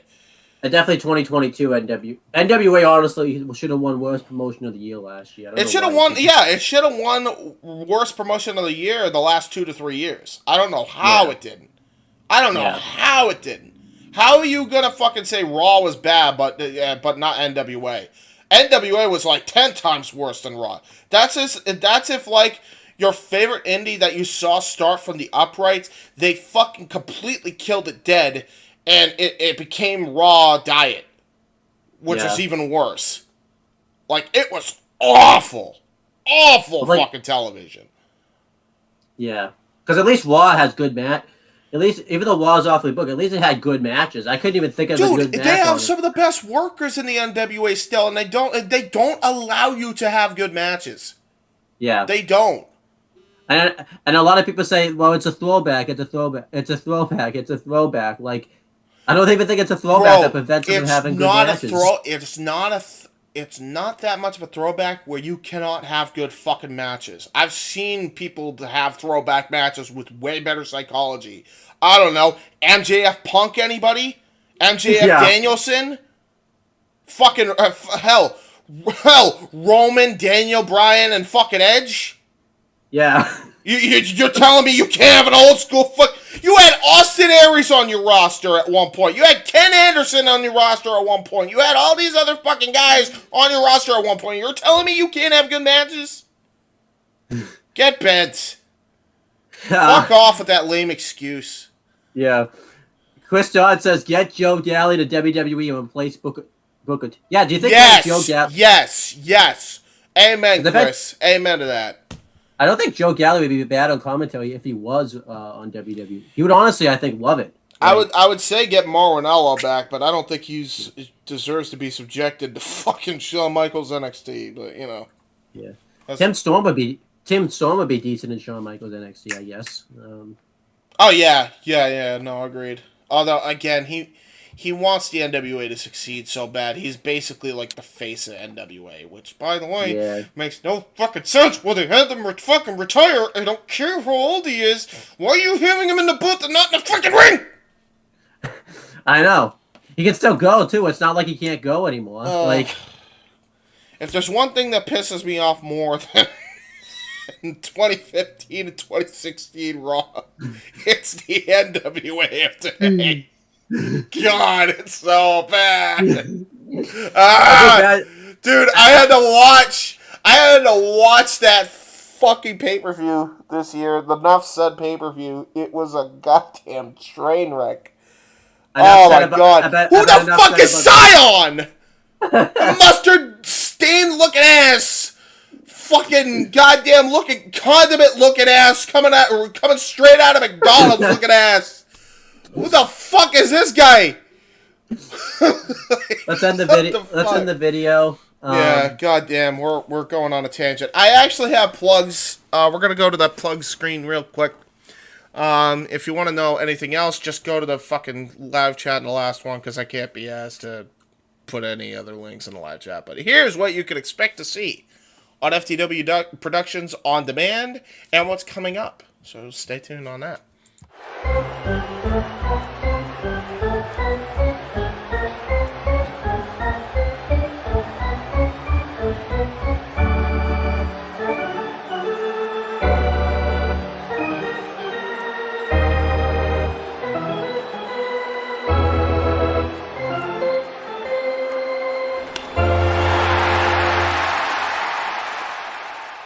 Scan the QR codes to see what's upcoming for FTW Productions and what's available on demand right now. Button Master Stable Wars entire playlist. AEW Revolution Go Home Week, Dynamite and Rampage watch parties. Mistress Audio dramatic readings featuring voice actors from Weymouth Youth Wrestling. Elimination Chamber retrospective. All WrestleMania-themed retros by Wrestling Fortune 44 Incorporated. Star Wars Jedi Fallen Order Let's Play Series. WrestleMania 19 Revenge Mode Let's Play Series. All of A Simple Man's Brand Simply Predicting panels. Both episodes of The Don DeMarco Show. AEW Spark, WWE Aftershock, every show week by week. The entirety of the NASCAR Thunder 2004 Let's Play series. Past and upcoming Jeff Meacham Network watch-along coverage. FTW Productions watch party for WrestleMania Go Home Raw. A Simple Take, WWE Simple Takes featuring Cassidy 18 Studios. Super Mario Bros. Z voice acting. Episode 3 coming soon. Breaking news. ATW View Impromptu. WYW Intro and Immortal Stream. Wrestling with Idiocy Episode 7. Our favorite WrestleMania matches. Plugs have concluded. On to the video. So that's everything you can expect from this channel. And that's pretty much the end of this retro. James and I announced this now. After this retro, we're taking a 3-week break from doing retros. We've been going ham on the retros since January, pretty much. And we need a 3-week break, especially since we've been doing ham during Mania season. So yeah, we're taking a 3-week break from the retros. We're going to come back in about 3 weeks. Since Backlash is coming up, we're going to do a few Backlash retros. We already have some... Now, that does not mean, and I will say this now, because I actually am going to be doing this as part of my busy-ass fucking schedule. We do actually have shit in the can for when something like this happened, and I saved it until now for this very reason. We have a few fantasy booking series videos that we have on upload. There are some I still have to edit, and quite frankly, between you and me, I think we should just re-record those anyway, because it's so out of date now. I'm fine with releasing the ones that we already have in the can, because they're already edited and ready to go, but, I'd rather just redo those, so we'll just probably find a day to re-record those. Sure. But, we do have fantasy booking series in the can. There are 2 fantasy booking series that are going to be coming up during that 3-week break. For retros, so that's what's going to be replacing that for the time being, and then by that point, we're probably going to go full in with content, which means fantasy will be back, retro will be back, we're going to bring the rundown back after Mania, and then everything's going to be back on this channel pretty much, and then by that point, also, after the 3-week break, Owen the Talkinator will finally be launching FTW style, so there you go. Yeah. Also, too, you'll still see AEW Spark and WWE Aftershock. Those will still be going. Yeah. Going those Noah and I will be doing Spark, holding on the fort there, and WWE Aftershock will still be going. But retros, we're going to be taking a 3-week break. We'll be coming back with 2 Backlash retros. Owen and Chris Dodd is going to be doing Backlash 2017, which I will not. Well, be doing. He may not. I haven't asked him yet. So, Chris, you're on the chat. He wants to know if you want to do that retro. Answer in the chat. There you go. I, however, will be doing a re-retro of Backlash 2007 with either one of the Indie Force boys or somebody from the Wrestling Rundown, depending on. We'll see what happens. Maybe Noah. We'll see what happens. But I know I have somebody that I'm sure I'll do it with. But we'll see what happens. I love that Backlash, by the way. Best Fatal 4-Way match that WWE has ever produced. So there you go. And also we'll still do the Backlash ones, obviously, but since we're not going to do a lot of Backlash retro content, there's some retros we've been wanting to do. We've watched the shows and everything like that. Yes. We picked a while ago, haven't gotten to yet. Yes.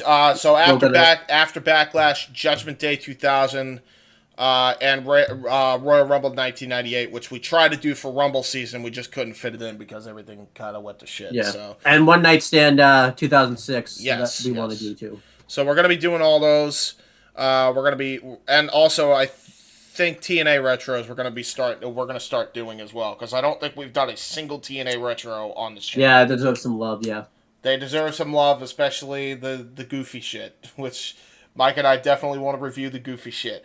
What do you say? The first retro is with Booker T, on commentary with Chet Lemon. If you can find if that episode is it's on Impact Plus. It's definitely on Impact Plus, and I can have Noah hook me up with that. But yeah, that's the one where Booker T goes, I'm not Booker T. Booker T is in the Black Snow. I'm not Booker T. Booker T. Booker T is going in the ring. Oh, he's stomping a mud hole. He's stomping a mud hole in the guy. Oh, he's going for the scissors kick. Oh, he didn't broke him in half. Black Snow. There's other TNA retros I want to do. I want to do I forget which retro, but the retro where Jenna Maraska wrestles Queen Carmel. Victory Road 09, yeah.